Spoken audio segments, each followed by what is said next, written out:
আলহামদুলিল্লাহ আল্লাহ রাব্বুল আলামিনের শুকরগুজার হচ্ছি যে আল্লাহ রাব্বুল আলামিন আমাদেরকে সৈয়দুল আইয়াম জুমার দিনে আল্লাহ রাব্বুল আলামিনের ঘরে আল্লাহ রাব্বুল আলামিনের জিকির করার জন্য আগে ভাগে আসার বসার তৌফিক যোগ্যতা সুস্থতা মন মানসিকতা পরিবেশ পরিস্থিতি দান করেছেন।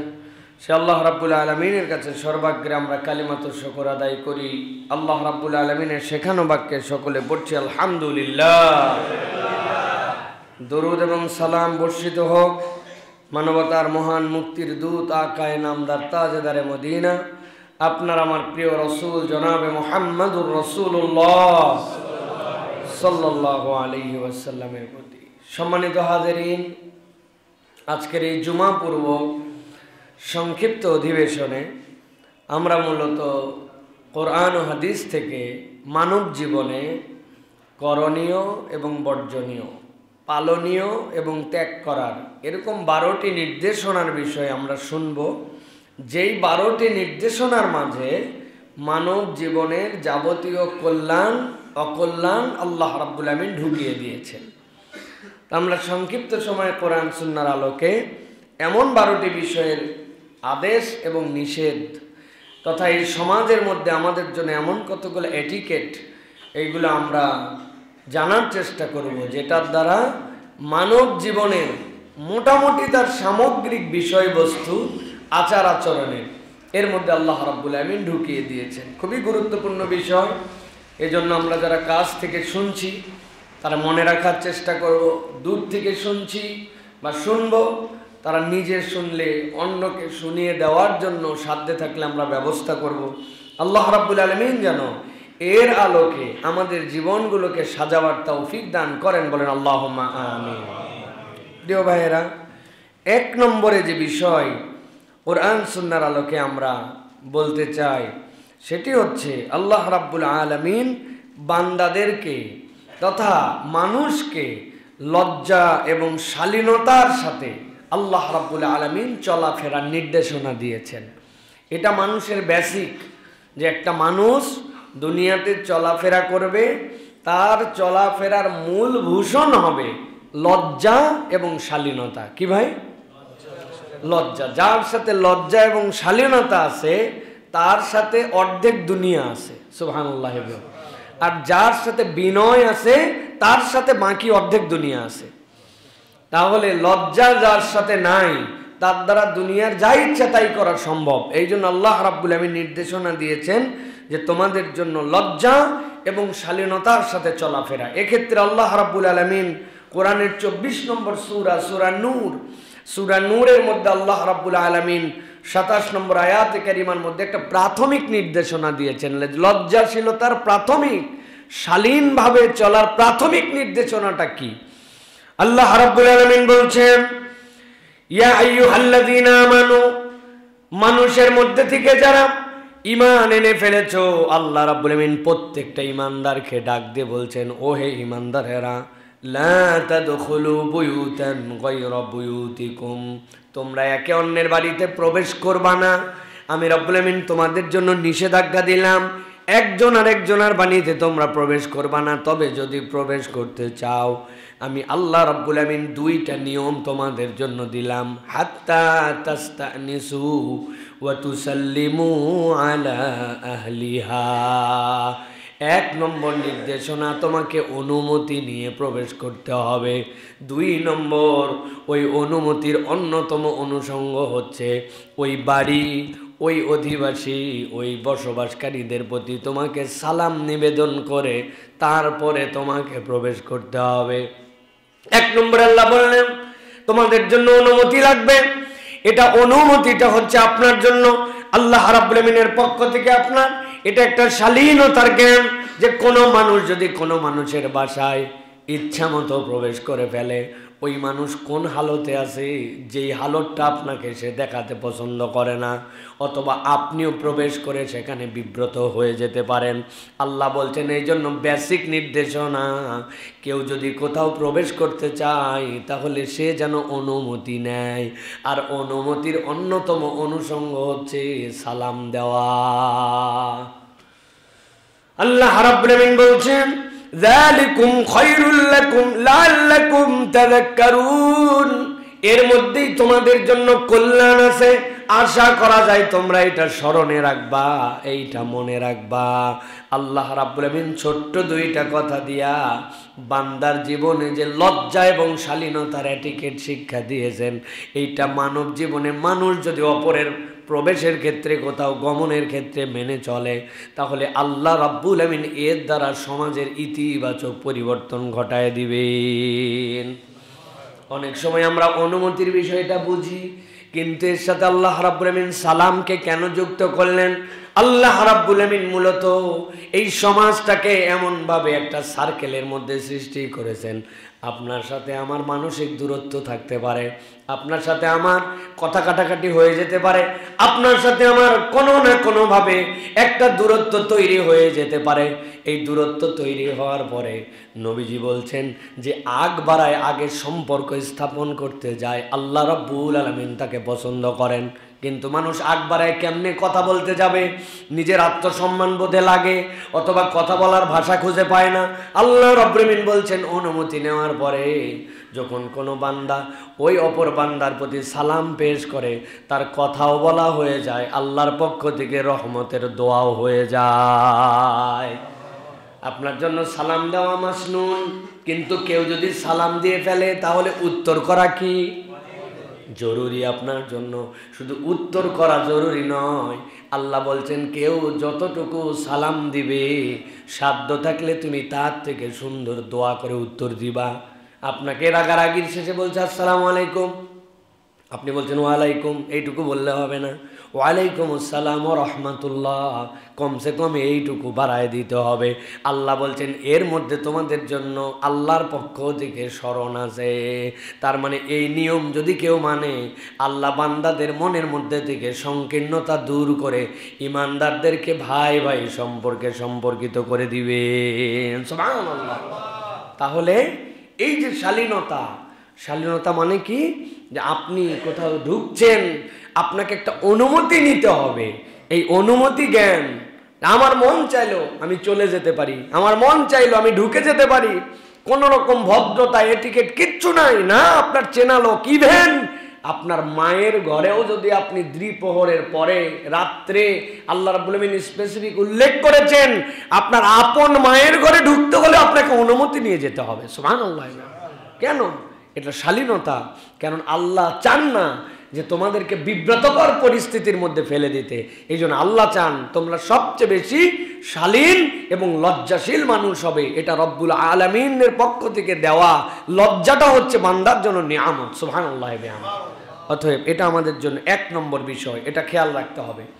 2 নম্বরে আল্লাহ রাব্বুল আলামিন কোরআনুল কারীমের 20 নম্বর সূরা তাহা এর 44 নম্বর আয়াতের মধ্যে আল্লাহ রাব্বুল আলামিন বলছেন, বান্দা দুনিয়ার বুকে তোমাকে আমি এক্সেপশনাল করেছি, যাবতীয় সৃষ্টির থেকে রব্বুল আমিন তোমাদেরকে আলাদা করেছেন। ওই আলাদা আল্লাহ করেছেন অন্যতম একটা নিয়ামত দিয়ে, সেইটা হচ্ছে পৃথিবীর সকল সৃষ্টি যারা আছে প্রত্যেকের সাউন্ড আছে, ওই সাউন্ডটা রব্বুল আমিন বুঝেন। কিন্তু একমাত্র যেটাকে কথা বলি আমরা, কথা বলার যোগ্যতা আল্লাহ রাব্বুল আমিন মানুষকে দিয়েছেন। সুবহানাল্লাহ। রব্বুল আলামিন আপনাকে আমাকে কথা বলার যোগ্যতা দিলেন। আমরা মনে করি মুখ দিয়ে কেবল বললেই আমাদের কথা বেরিয়ে গেল, কথা বলাটা এত সহজ নয়। বিজ্ঞান এটার উপরে ব্যাপক গবেষণা করেছে এবং বিজ্ঞানের কাছে আজ পর্যন্ত একদম ক্লিয়ারলি এই কনসেপ্টটাও এখন উদ্ভাসিত হয় নাই। একটা মানুষ কত জটিল প্রক্রিয়ায় তার কথাটা এত র্যান্ডম বলে। সুবহানাল্লাহ। কেউ যদি কথা বলতে চায়, সাথে সাথে তার অনুভূতি একটা হয়, এরপরে ওইটা ব্রেনে সিগন্যাল যায়, ব্রেনের পরে ওইটাকে পরিপাক করার পরে ওইটাকে কার্যকরভাবে ওইটাকে ওই জায়গাতে সংগঠন করার পরে আপনার জিহ্বাতে সিগন্যাল পাঠায়, জিহ্বা ঠোঁটকে পাঠায়, এরপরে পুরা প্রক্রিয়াটা হওয়ার পরে আবার ব্রেনে রিটার্ন সিগন্যাল যায়, এরপরে বান্দা কথা বলতে থাকে। আমি যা যা বললাম এইগুলা সব এই প্রক্রিয়াতেই হচ্ছে, কিন্তু মাইক্রো মাইক্রো মাইক্রো সেকেন্ডের মধ্যে এই কাজটা চলমান আছে। সুবহানাল্লাহ। আল্লাহ রাব্বুল আমিন বলছেন, যেই কথা বলার যোগ্যতা আমি রব্বুল আমিন তোমাকে দিলাম, ওই রব্বুল আলামিন আল্লাহ রাব্বুল আলামিন বলছেন ওই কথা বলার জন্য তোমাকে দায়িত্ব দিলাম, মানুষ যেন তার কথাটাকে নম্র করে বলে। এটা আল্লাহ রাব্বুল আলামিনের অন্যতম নির্দেশনা। বান্দা মুখ দিছি মানে তোমার কথা যা ইচ্ছা তাই এরকম হবে না, তোমার কথাটা যেন নম্র হয়, ভদ্র হয়। আল্লাহ রাব্বুল আলামিন বলছেন পৃথিবীর সবচেয়ে আল্লাহর ঘোষিত বিদ্রোহী, আল্লাহর ঘোষিত সবচেয়ে বেশি আল্লাহকে অমান্যকারী ব্যক্তির ক্ষেত্রেও এইটা প্রযোজ্য। আল্লাহ রাব্বুল আলামিন বলছেন, দেখেন খেয়াল করেন, আল্লাহ বলছেন ও মূসা আপনি এখন যাবেন কার কাছে? আপনি এখন যাবেন ফিরআউনের কাছে। ফিরআউনের পরিচয় আল্লাহ রাব্বুল আলামিন দিচ্ছেন, ইযহাবা ইলা ফিরআউনা ইন্নাহু তাগা। যার কাছে যাচ্ছেন এই বেটা ভালো লোক নয়, এই বেটা একদম ঘোষণা দিয়ে আল্লাহর বিরোধিতা করে, আনা রাব্বুকুমুল আলা। দুনিয়ায় কোনো বেটার আগে আর পরে এই কথা বলার সাহস হয় নাই। ওই ফিরআউন 1 বছর 2 বছর নাই, প্রায় 1300 বছর এই ঘোষণার উপর অটল অবিচল। মূসা আলাইহিস সালামকে পাঠাচ্ছেন। মূসা আলাইহিস সালাম আল্লাহর কাছে বললেন, আল্লাহ আমার জিহ্বার মধ্যে আড়ষ্টতা আছে। আল্লাহ বলেন ওটা ঠিক করে দেওয়ার দায়িত্ব আমার। রব্বি ইশরাহ লি সাদরি ওয়া ইয়াসসির লি আমরি ওয়াহলুল উকদাতাম মিন লিসানি ইয়াফকাহু কওলি। এটা বলেন, আমি আল্লাহ ঠিক করে দিব। আল্লাহ ঠিক করে দিলেন। তারপরেও মূসা বলতেছেন, আল্লাহ আমার কেন জানি একটুখানি মনের মধ্যে সাহস হয় না, একজন গেলে সাহস হয় না, আমার ভাইকে আমার সাথে দেন। আল্লাহ বললেন ঠিক আছে, আপনার ভাইকেও আপনার সাথে দিয়ে দিলাম। আল্লাহর পয়গম্বর হওয়ার পরেও কত বড় অপরাধী, কত বড় দাপটওয়ালা, যেই জন্য মূসা আলাইহিস সালামের মতো গরম নবীও বলছেন, আল্লাহ আমি আমার ভাইকে নিয়ে যেতে চাই। মূসা আলাইহিস সালামের ঠেলা আছে কিন্তু আলাদা, নর্মাল নবী নন, এক্সেপশনাল নবী আল্লাহর। আল্লাহ রাব্বুল আলামিন বলছেন, ইযহাবা ইলা ফিরআউন, আপনি ফিরআউনের কাছে যান, আপনারা দুইজন। ইন্নাহু তাগা, সে আল্লাহ রাব্বুল আলামিনের পথ থেকে বিচ্যুত। আল্লাহ বলছেন, ফাকুলা লাহু কওলান লাইয়িনান লাআল্লাহু ইয়াতাযাক্কারু আও ইয়াখশা। আপনি যাওয়ার পরে তার সাথে কখনো কঠোর কথা বলবেন না। কওলান লাইয়িনা, তার সাথে নম্র করে কথা বলেন। এই আপনার নরম কথাটা আল্লাহ বলছেন এমন প্রভাব বিস্তারণকারী হতে পারে, আশা করা যায় হয়তোবা সে এর দ্বারা ভীত সন্ত্রস্ত হয়ে যাবে। মুফাসসিররা ব্যাখ্যা করেছেন, আপনারা ঘরে যেয়ে পড়ে দেখবেন, আল্লাহ যে বললেন লাআল্লাহু ইয়াতাযাক্কারু আও ইয়াখশা, আল্লাহ যে বললেন আশা করা যায় এই জিকির সে গ্রহণ করবে অথবা ভয় করবে। এইটার ব্যাখ্যা দুই ধরনের। ইয়াতাযাক্কারু মানে পেয়ে যেতে পারে সে হেদায়েত, আর ইয়াখশা মানে আপনার নরম কথাটা তার সামনে বলার দ্বারা আল্লাহ তার অন্তরে এমন প্রভাব বিস্তারক বানাবেন, আপনার উপরে খবরদারি করার তার হিম্মত থাকবে না। আল্লাহু আকবার। বাস্তবেও তাই হয়েছে। ফেরাউন উপরে উপরে যত গরম মারত, মূসা আলাইহিস সালামের কথা বললে সে আর কিচ্ছু বলতে পারতো না। আল্লাহ তার অন্তরের মধ্যে ভীতি ঢোকায় দিয়েছেন। ওটা গরম, ওটা উগ্র, বাজে কথা, নোংরা কথা, হুঙ্কার দিয়া তার সামনে অবাস্তব কথা নয়, বরং ওই কথাটা ছিল নম্র দাওয়াতের নিয়তে আল্লাহ রাব্বুল আলামিনের শিখিয়ে দেওয়া বাক্য। এই জন্য আল্লাহ বলছেন মানুষ যেন কথাবার্তায় নম্র হয়। কথাটা অনেক হার্ড হতে পারে, কথাটা অনেক বলিষ্ঠ হতে পারে, কথাটা অনেক সত্য হতে পারে, কিন্তু ওই অ্যাপ্রোচটা যেন তার নম্রতার মধ্যে হয়। আল্লাহ রাব্বুল আলামিন শিখাচ্ছেন এই জন্য অভদ্র কথা বলা মানে সব সময় একটা খিটখিটা কথাবার্তা বলা, কেউ একটা কিছু বললেই ছ্যাত করে একটু জ্বলে উঠে কথা বলা, এটা ইমানদারের চরিত্র নয়। বরং ইমানদার কথা বলবে নম্রভাবে। কিভাবে? নম্রভাবে। তার কথার মধ্যে মানুষ একটা ভদ্রতা খুঁজে পাবে। অনেক সময় অনেক হার্ড কথাও মানুষকে বলতে হয়, কিন্তু তার মধ্যেও একটা ভদ্রতা থাকবে শব্দ চয়নে, তার মধ্যে একটা ভদ্রতা থাকবে উচ্চারণে, তার মধ্যে একটা ভদ্রতা থাকবে যে তার সাথে কথাটা শক্ত বলতেছি কিন্তু আমার ব্যবহারটা তার সাথে খারাপ হয়ে যাচ্ছে কিনা। অতএব প্রথমটা শালীনতা লজ্জা, দ্বিতীয়টা হচ্ছে ইমানদারের জীবনের শ্রেষ্ঠ নির্দেশনা যে কথাবার্তায় নম্র হওয়া। কথাবার্তায় কি হওয়া? নম্র হওয়া। এগুলো একদম লিস্ট করে রাখেন, মনে করে রাখেন, বাসায় প্রয়োজনে টানিয়ে রাখবেন যে আমার এই 12টা আমার নির্দেশনা, আমি এটার থেকে বেরিয়ে যাচ্ছে কিনা, এটা আমার ঠিক আছে কিনা, এটা আমার তালিকা। প্রিয় ভাইরা, তিন নম্বর আল্লাহ রাব্বুল আলামিন বলছেন মানব জীবনে কেউ যদি আল্লাহ রাব্বুল আলামিনের প্রিয় হয়ে যেতে চায়, আল্লাহ রাব্বুল আলামিন বলছেন ওই মানুষের জন্য আল্লাহর পক্ষ থেকে নির্দেশনা, ওই বান্দা যেন মানুষের প্রতি দয়াদ্র হয়, মানুষের প্রতি কর্কশ অথবা মানুষের প্রতি জালেম নয়। বরং আল্লাহ বলছেন আল্লাহর পক্ষ থেকে নির্দেশনা, একজন মানুষ অপর মানুষের কাছে এইটা হক হচ্ছে মানুষ তার কাছ থেকে দয়াশীল আচরণ পাবে। সুবহানাল্লাহ। আল্লাহ রাব্বুল আলামিন কুরআনুল কারীমের 28 নম্বর সূরা কাসাসের মধ্যে আল্লাহ রাব্বুল আলামিন বলছেন ওয়া আহসিন কামা আহসানাল্লাহু ইলাইক ওয়া লা তাবগিল ফাসাদা ফিল আরদ ইন্নাল্লাহা লা ইউহিব্বুল মুফসিদিন। আল্লাহ বলছেন ও দুনিয়ার মানুষ, ও আহসিন, আমি আল্লাহ নির্দেশ দিলাম তুমি বান্দার সাথে দয়াদ্র আচরণ করো, কামা আহসানাল্লাহু ইলাইক, যেরকম ভাবে রব হিসাবে আমি তোমার প্রতি দয়া করছি। সুবহানাল্লাহ। বলেন তো আল্লাহ রাব্বুল আলামিন আমাদের প্রতি কি দয়া করছেন? আল্লাহ রাব্বুল আলামিন আমাদের প্রতি কত ধরনের দয়া করছেন। আমরা যদি আল্লাহর দয়া খুঁজতে যাই, রব্বুল আলামিনের দয়া আমাদের সামনে চোখে ধরা পড়ে না। শুধু আল্লাহ এটা দেয় নাই সেটা দেয় নাই, না দেওয়াগুলো আমার সামনে ধরা পড়ে। কতদিন ধরে চাকরি করতেছি, আমার প্রমোশন নাই, যা কামাই করি সেই কামাই আমার কেন জানি চলে না, যা পড়ি সেইটা কেন জানি আমার মাথায় ধরে না, যা রকম আমি আল্লাহর কাছে প্রত্যাশা করি সেই প্রত্যাশা আমার হয় না, আমি যেরকম বউ চাইছিলাম সেরকম বউটা হয় নাই, মনে করছিলাম হবে, আসার পরে দেখি উল্টা পাল্টা। শুধু রব্বুল আলামিনের কাছে নাই আর নাই আর নাই। তালিকা খুঁজি, আমি তাদের জন্য 3টা উদাহরণ জেনারেল দিয়ে থাকি। 1 নম্বর, আল্লাহ আপনাকে কি কি দেয় নাই, এই যে চিন্তাটা আপনি করতে পারতেছেন, যাদের মাথার স্ক্রু ঢিল এই মানুষগুলাকে এই চিন্তাটা করতে পারে। আপনার আমার সমাজে পাগল আছে না ভাই? পাগল আছে তো? 2-1টা দেখাতে পারবেন আমাকে? আমি তো জীবনে কোনো মানুষের পাগল দেখি নাই, সব পাতল লম্বা। করতে আপনি পাগল দেখলেন? বলে হুজুর এইগুলোর স্ক্রু ঢিল। তাই তো নাকি? কোথাতে মানুষের তো স্ক্রুই নাই, তো ঢিল হবে কোন জায়গা থেকে? আসলে আক্ষরিক অর্থে পাগল আর আক্ষরিক অর্থে স্ক্রু ঢিল এইটার মানে নয়। যেই মানুষের ব্রেন স্বাভাবিক নয় ওইটাই আমাদের দৃষ্টিভঙ্গিতে পাগল, ঠিক কিনা? আপনি আল্লাহ রাব্বুল কি কি দেয় নাই এই চিন্তা করেন, কিন্তু কখনো ভাবলেন না রব্বুল আলামিন আমাকে ওই চিন্তা করার যোগ্যতা দিয়েছেন, এর থেকে বড় নিয়ামত কি হতে পারে? দুনিয়ার মানুষ আমাকে যা ইচ্ছা তাই বলতে পারে, কিন্তু দুনিয়ার মানুষ আমাকে পাগল বলতে পারে না। আল্লাহ বলছেন তোমার যে চিন্তাটা আমার পক্ষ থেকে দেওয়া, এইটা সুস্থ চিন্তা করতে পারো, এর থেকে বড় নিয়ামত তোমার জীবনে আছে নাকি?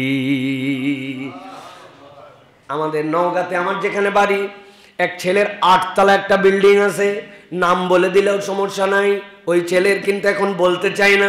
ওই ছেলেটা নিজের গাড়ি 2-3টা, মোটরসাইকেল 2-3টা ইচ্ছা মতো চেঞ্জ করে, বাপ মা তার এই সুযোগটা দেয়।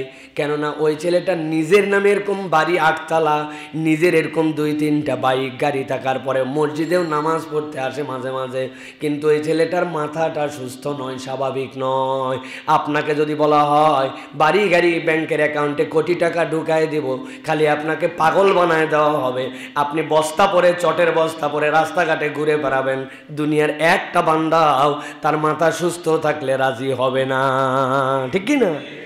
আমার আল্লাহ রাব্বুল আলামিন এই জন্য বলছেন ও আহসিন কামা আহসানাল্লাহু ইলাইক, আমি রব তোমাকে যেরকম দয়া করেছি, তোমার দায়িত্ব যে তুমি মানুষের প্রতি এরকম দয়া করো। রবের দয়া যারা খুঁজে পান না, আমি আরো 2টা জিনিস বলে দিয়ে রাখি, সারা জীবন মাথার মধ্যে ঢুকায় রাখবেন। আপনি যে বাথরুমের মধ্যে বাথরুম করেন, বাথরুমের মধ্যে আপনি স্যান্ডেল ব্যবহার করেন তো ভাই? করেন না?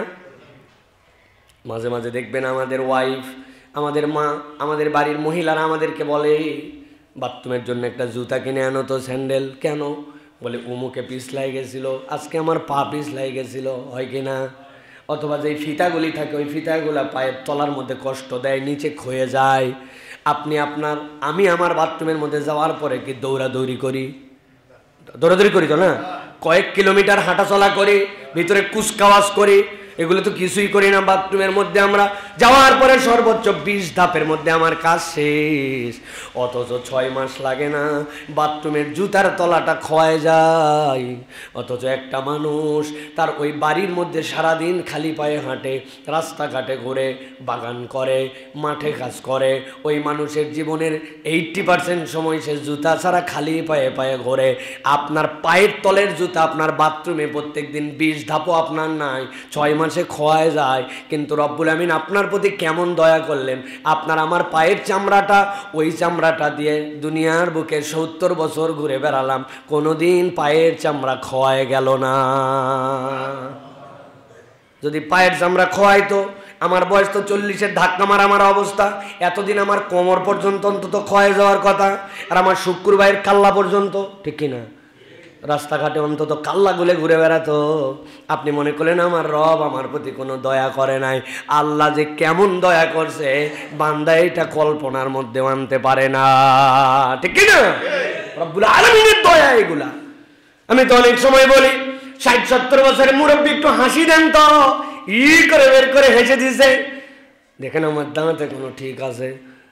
ছোট্টবেলায় 1-1.5 বছর বয়সে দাঁত উঠছে, আপনার দাঁত ওঠার পরের থেকে ওই দাঁত বাড়তে বাড়তে হাফ ইঞ্চিতে রব্বুল আমিন আপনাকে দাঁড় করায় দিল। রব্বুল আমিন আপনার দাঁতগুলাকে বার করলো না, কিন্তু আপনি কল্পনা করেন বৃহস্পতিবার শুক্রবার আসলে আপনার নখগুলা কাটা লাগে। কোন আল্লাহ ম্যানেজমেন্টে আপনার নখকে বাড়ায় আর দাঁতকে বাড়ায় না? আপনি একবার হিসাব করলেন না, চুল না কাটলে আমার হয় না। আর এই যে আমার গোঁফ, যে গোপের থেকে মাত্র 4 আঙ্গুল উপরে আমার চোখ আর ভুরুর চুল কোনোদিন কাটা লাগলো না, আর 8 দিনে গোপ না কাটলে এলোমেলো হয়ে যায়। আল্লাহ বলছেন ও আহসিন কামা আহসানাল্লাহু ইলাইক, তোমার রব যে তোমাকে কত ধরনের দয়া দিয়া রাখছে বান্দা তুমি কল্পনার মধ্যে আনতে পারো নাই। এই জন্য রবের দয়া বিবেচনা করে তোমার দায়িত্ব হচ্ছে মানুষের প্রতি দয়া করা। সুবহানাল্লাহ, আমার রব আমাকে দয়া করছেন, আপনি দয়ার বিবেচনাটা করেন। আমার গাড়ি ওয়াইফাই হঠাৎ করে চলাচ্ছে, বলে একটু পানি দাও, দিয়ে পরিষ্কার করে, বলো হ্যাঁ ট্যাঙ্কির পানি ফুরাই গেছে, এখন পানি না দিয়া যদি ঘুষি আরো গ্লাস ময়লা হয়ে যাবে, নেমে আবার রিজার্ভ ট্যাঙ্কের মধ্যে পানি দেওয়া লাগবে, দিয়ে গ্লাস পরিষ্কার করা লাগবে। জীবনে কয়বার ট্যাঙ্কিতে পানি দিয়েছেন? প্রত্যেক দিন যে 22,000 বার চোখের পলক ফেলতেছেন, কোথায় পানি দেয়? কে পানিটা দিয়ে দেয়?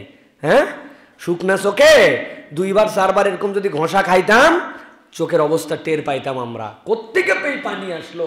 70 বছর 80 বছর বাঁচলাম, জীবনে চোখের জন্য পানি নিয়ে চিন্তা করতে হলো না। 22,000 বার প্রত্যেক দিন পলক ফেললেন আপনি, কেমনে সম্ভব এটা? আল্লাহ বলছেন আমি রব তোমার প্রতি দয়া করছি, এগুলো একটু খুঁজে খুঁজে তুমি মানুষের প্রতি একটু দয়াদ্র হও, এটা তোমার জন্য বেসিক আচরণ। এই আচরণ যদি না নিতে পারো তাহলে আল্লাহ যে দয়া করছেন তার প্রতি তোমার কৃতজ্ঞতা আদায় হবে না। খালি বলি আমি আলহামদুলিল্লাহ আলহামদুলিল্লাহ, তাও এটা ঠোঁট দিয়া, মন থেকে না, বেসিক আলহামদুলিল্লাহ। আল্লাহ আমার প্রতি যে দয়া করছেন ওটার কৃতজ্ঞতা আদায়া মানুষের প্রতি দয়া করা। সুবহানাল্লাহ। নবী সাল্লাল্লাহু আলাইহি ওয়াসাল্লাম যেন বলছে ইরহাম্মান ফিল আরদ ইরহাম্মান ফিস সামা, জমিনওয়ালার উপর দয়া করো, আসমানওয়ালা তোমার প্রতি দয়া করবেন। অতএব বান্দার জীবনে 1 নম্বর লজ্জাশালীনতায়, 2 নম্বর নম্রতা, 3 নম্বর যে ওই বান্দা মানুষের প্রতি দয়া করবে। কার প্রতি? মানুষের বাহিরেও বান্দার দয়া আছে, যাবতীয় সৃষ্টির প্রতি তার একটা দয়া থাকবে, সৃষ্টির প্রতি তার একটা মায়া থাকবে। আমি অনেকদিন আগে একটা কথা বলছিলাম, বলার পর অনেকে নিতে পারে নাই। এই যে গাছপালা, এইগুলোর নেচার কি? এইগুলোর নেচার সে মাটির সাথে লেগে বড় হবে, তাই না? মাটির সাথে আল্লাহ অটোমেটিক তার একটা সংযোগ দিবেন, ওই জায়গাতেই সে বড় হবে, যেই জায়গার থেকে সালোক সংশ্লেষণ প্রক্রিয়ায় নিচ থেকে তার খাদ্য নিবে, উপর থেকে তার রৌদ্র নিবে, ওই জায়গাতেই সে বড় হবে। এখন আপনি কোনো একটা গাছ শখ করে বেলকুনিতে পুষতেছেন, আপনি কোনো একটা গাছ ছাদের উপরে তুলে নিয়ে গেছেন, গাছের ধর্ম তো ছাদে ওঠা না, উঠাইছে কে? আমি। এখন আমি যদি ওই গাছটায় পানি না দিয়া, আমি বাড়ির থেকে চলে গেছি, আমার বেলকনিতে গাছ পানির অভাবে শুকায় মরে চলে যাচ্ছে, আল্লাহর কাছে ওই গাছ বিচার চাইতে পারে আপনার নামে, যে আল্লাহ আমি তো বলি নাই যে আমি ওর বারান্দায় উঠবো, আমি তো ন্যাচারালি যে জায়গায় হওয়ার কথা সেখানে থাকতাম, কিন্তু জেসে পরে ছাদে তুলছে, কিন্তু আমার পানি না খাওয়ায় মারছে। আল্লাহর সৃষ্টির প্রতি দয়া, এটা খুব গুরুত্বপূর্ণ। এই জন্য প্রিয় ভাইরা, ছোট্ট থেকে বড় সব জায়গায় এটা আছে। কয়েকদিন আগে এক বাসায় গেছি, যাওয়ার পরে বললাম আপনার অ্যাকুরিয়াম এত বড় কিন্তু আপনার মাছ নাই কেন? বলছে হুজুর অনেক মাছ ছিল, কিন্তু এই এলাকায় মাছের খাবার পাওয়া যায় না, এই জন্য মাছগুলাকে খাবার দিতে পারি না, না খায় খেয়ে মরে গেছে, ঢাকার থেকে খাবার আনতে হয়। কি সাংঘাতিক কথা, চিন্তা করেন, ছোট্ট বিষয়, কিন্তু উনি খাদ্য আনতে পারে নাই, চোখের সামনে না খায় মরে যাচ্ছে। আমি বললাম ভাই মাছের খাবারই মাছকে খাওয়াতে হবে, কে বলছে? ওর মাছার জন্য তুমি ভাত দিতে পারতেন, চাল দিতে পারতেন, ও খাইয়ে মরুক, কিন্তু আপনি না খাইয়ে মারলেন কেন? বিষয়টা ছোট্ট, কিন্তু হিসাব করে দেখেন সূক্ষ্ম। আল্লাহর সৃষ্টিকে আপনি কষ্ট দিয়ে ফেলছেন। আপনার দায়িত্ব তো এটা দেয় নাই আল্লাহ যে আপনার ঘরের মধ্যে অ্যাকোয়ারিয়াম নেওয়া লাগবে, নিছেন আপনি এখন ওর জিম্মাদার। ছোট থেকে বড় তাহাজ্জুদ গুজার আল্লাহর বান্দি, বিড়ালকে ছেড়েও দেয় নাই, খাবারও দেয় নাই। নবী বলছেন জাহান্নামে, বুখারীর হাদিস, বুখারীর হাদিস, যে তাহাজ্জুদের নামাজ পড়ে নিশ্চয়ই সে 5 ওয়াক্ত পড়ে না, তাই তো না? 5 ওয়াক্ত পড়ার পরে না তাহাজ্জুদ। আল্লাহ নবী বলছেন তাহাজ্জুদ গুজার নারী বিড়ালকে ছেড়েও দেয় নাই, খেতেও দেয় নাই রাগ করে, আল্লাহ তাহাজ্জুদ কেউ নেন নাই, আল্লাহ বলবেন জাহান্নামে দিয়েছেন তাকে। সাবধান। তাহলে মানুষের প্রতি যদি আপনি অন্যায় করেন কি হবে? আল্লাহ একটা সৃষ্টির প্রতি রব্বুল আলামিন আপনাকে এত দায়িত্বশীল করছেন। চা খাইলাম, খাইতে খাইতে একটা কুকুর পাশ দিয়ে ঘুরতেছিল, মজা নেওয়ার জন্য শেষের দিকে একটু আদা, শেষের দিকে একটু পাতি ছিল, মেরে দিলাম কুত্তার গায়ে, কুত্তা চলে গেল, আপনি এনজয় করলেন, দিছি, তাই না? এত সহজ নয় প্রিয় ভাইয়েরা, এটা মানবিকতার বাহিরে আল্লাহ রসুল দায়িত্ব দিয়েছেন, এটা আপনাকে আমাকে, সৃষ্টির প্রতি তুমি দয়াদ্র হও। সুবহানাল্লাহ, রব্বুল আমিন কি নিয়ামত দিয়েছেন।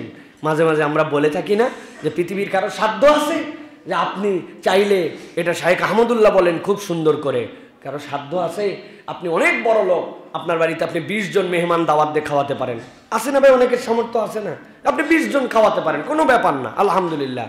কিন্তু আপনার কি সাধ্য আছে 5000 পিঁপড়া দাওয়াত দিয়ে খাওয়াবেন, 2000 পাখি? আপনি চিন্তা করছেন এ আবার কি অবাস্তব কথা, পিঁপড়ারে আবার কেমনে দাওয়াত দেন? 200 মাসি যে আমার বাড়িতে আইসো আজকে, তোমাদেরকে কাঁঠাল দিয়া দাওয়াত, মাসিকে 200 মাসি দাওয়াত দিতে পারবেন? পিঁপড়াকে দাওয়াত দিতে পারবেন? কবুতরকে দাওয়াত দিচ্ছেন, 2000 কবুতর এলাকার, আইসো ভাই তোমাদের কাছে খাওয়াবো, আপনি পারেন না। কিন্তু নবী এইটার তরিকা বলে দিয়ে গেছেন। নবীজি বলছেন কেউ যদি কোনো গাছ লাগায় ফলদায়ক, ওই গাছের ফল যদি চুরিও হয়ে যায়, ওই গাছের ফল যদি পাখিও খায়, ওই গাছের নিচে কেউ যদি ছায়াও নেয়, এটা তোমার জন্য জিয়াফত হিসাবে বিবেচিত হবে। তুমি তোমার ফল পাও নাই, পশু পাখি পিঁপড়া আল্লাহর সৃষ্টি খাইছে, আল্লাহ তোমার আমল নামায় সওয়াব দিয়ে দিবেন। সুবহানাল্লাহ, কি নিয়ামতের সিস্টেম আল্লাহ রসুল সাল্লাল্লাহু আলাইহি ওয়াসাল্লাম আমাদেরকে শিখাই দিয়ে গেছেন। আল্লাহ রাব্বুল আলামিন, আমার এক বোন আছে, ওই জন্য পেঁপে গাছ লাগালে 2-3টা পেঁপে সে কোনোভাবে পারতে দিবে না, ওইগুলা পাখির জন্য খাবার। জালনার সামনে সুন্দর করে এতগুলা তুলা বাইন্দে রেখে দিবে, পাখিরা ওখান থেকে ঠোঁট দিয়ে নিয়ে যায়, তার ঘর বানাবে। এটা মানবিকতা। আল্লাহ বলতেছেন দয়া করো, এটা তোমার দায়িত্ব। যার অন্তরে দয়া নাই তার অন্তর ঈমান নাই, তার অন্তর ঈমানের পূর্ণতা নাই। এটা হচ্ছে আমাদের জন্য 3 নম্বর। 4 নম্বরে, সংকটের অবস্থা আপনার জীবনে আসবে, কিন্তু সংকট কালেও আল্লাহর প্রতি অটল অবিচল থাকা। নর্মাল অবস্থায় তো আল্লাহর প্রতি আমি অটল অবিচল আছি বোঝা যায়, কিন্তু বান্দার পরীক্ষা তখন হয় যখন বিপদ আসে, ঠিক কি না? আল্লাহ রাব্বুল আলামিন বলছেন এই জন্য সূরা লোকমানের 17 নম্বর আয়াতের মধ্যে, কোরআনের 25 নম্বর সূরা, হযরতে লোকমান হাকিম তার সন্তানকে নির্দেশনা দিচ্ছেন, ও আমার বাছাধন, আমি আল্লাহর পক্ষ থেকে তোমার কাছে চিন্তা ভাবনা করে জানাচ্ছি, তোমার কাজ হবে তুমি কখনো নামাজ ছাড়বা না, সৎ কাজের আদেশ বন্ধ করবা না, অন্যায় দেখলে অন্যায় থেকে ফিরাবা। আর আমি বললাম ওয়াসবির মা আসাবাক, তোমার উপরে যখন কোনো বিপদ এসে যায় ওইটার উপরে ধৈর্য ধরো। আর আমি লোকমান বলতেছি এই কাজটা সহজ নয়, সহজ নয়। ইন্না যালিকা মিন আজমিল উমুর, মানব জীবনের সবচেয়ে কঠিন কাজ হচ্ছে বিপদের সময় আল্লাহর প্রতি অটল অবিচল থাকা। বিপদ আসছে, কথাবার্তায় এলোমেলো হয়ে যায়। আমি তো প্রত্যেক মাহফিলে উদাহরণ দেই, ধান নেড়ে দিছে, ওই দিনই একটুখানি আকাশ ঘোলা হয়ে আসছে, ওই মহিলা বিরাট ইমানদার, ফজরের নামাজও পড়ছে, জোহর পরেও ধানের কাছে আসছে, আসার পরেও বলতেছে আল্লাহ তো আর দিন পায় না, আমি যেই দিন ধান শুকোতে দেই ওই দিনই খালি আল্লাহর বৃষ্টি দেওয়া লাগে, আছে না?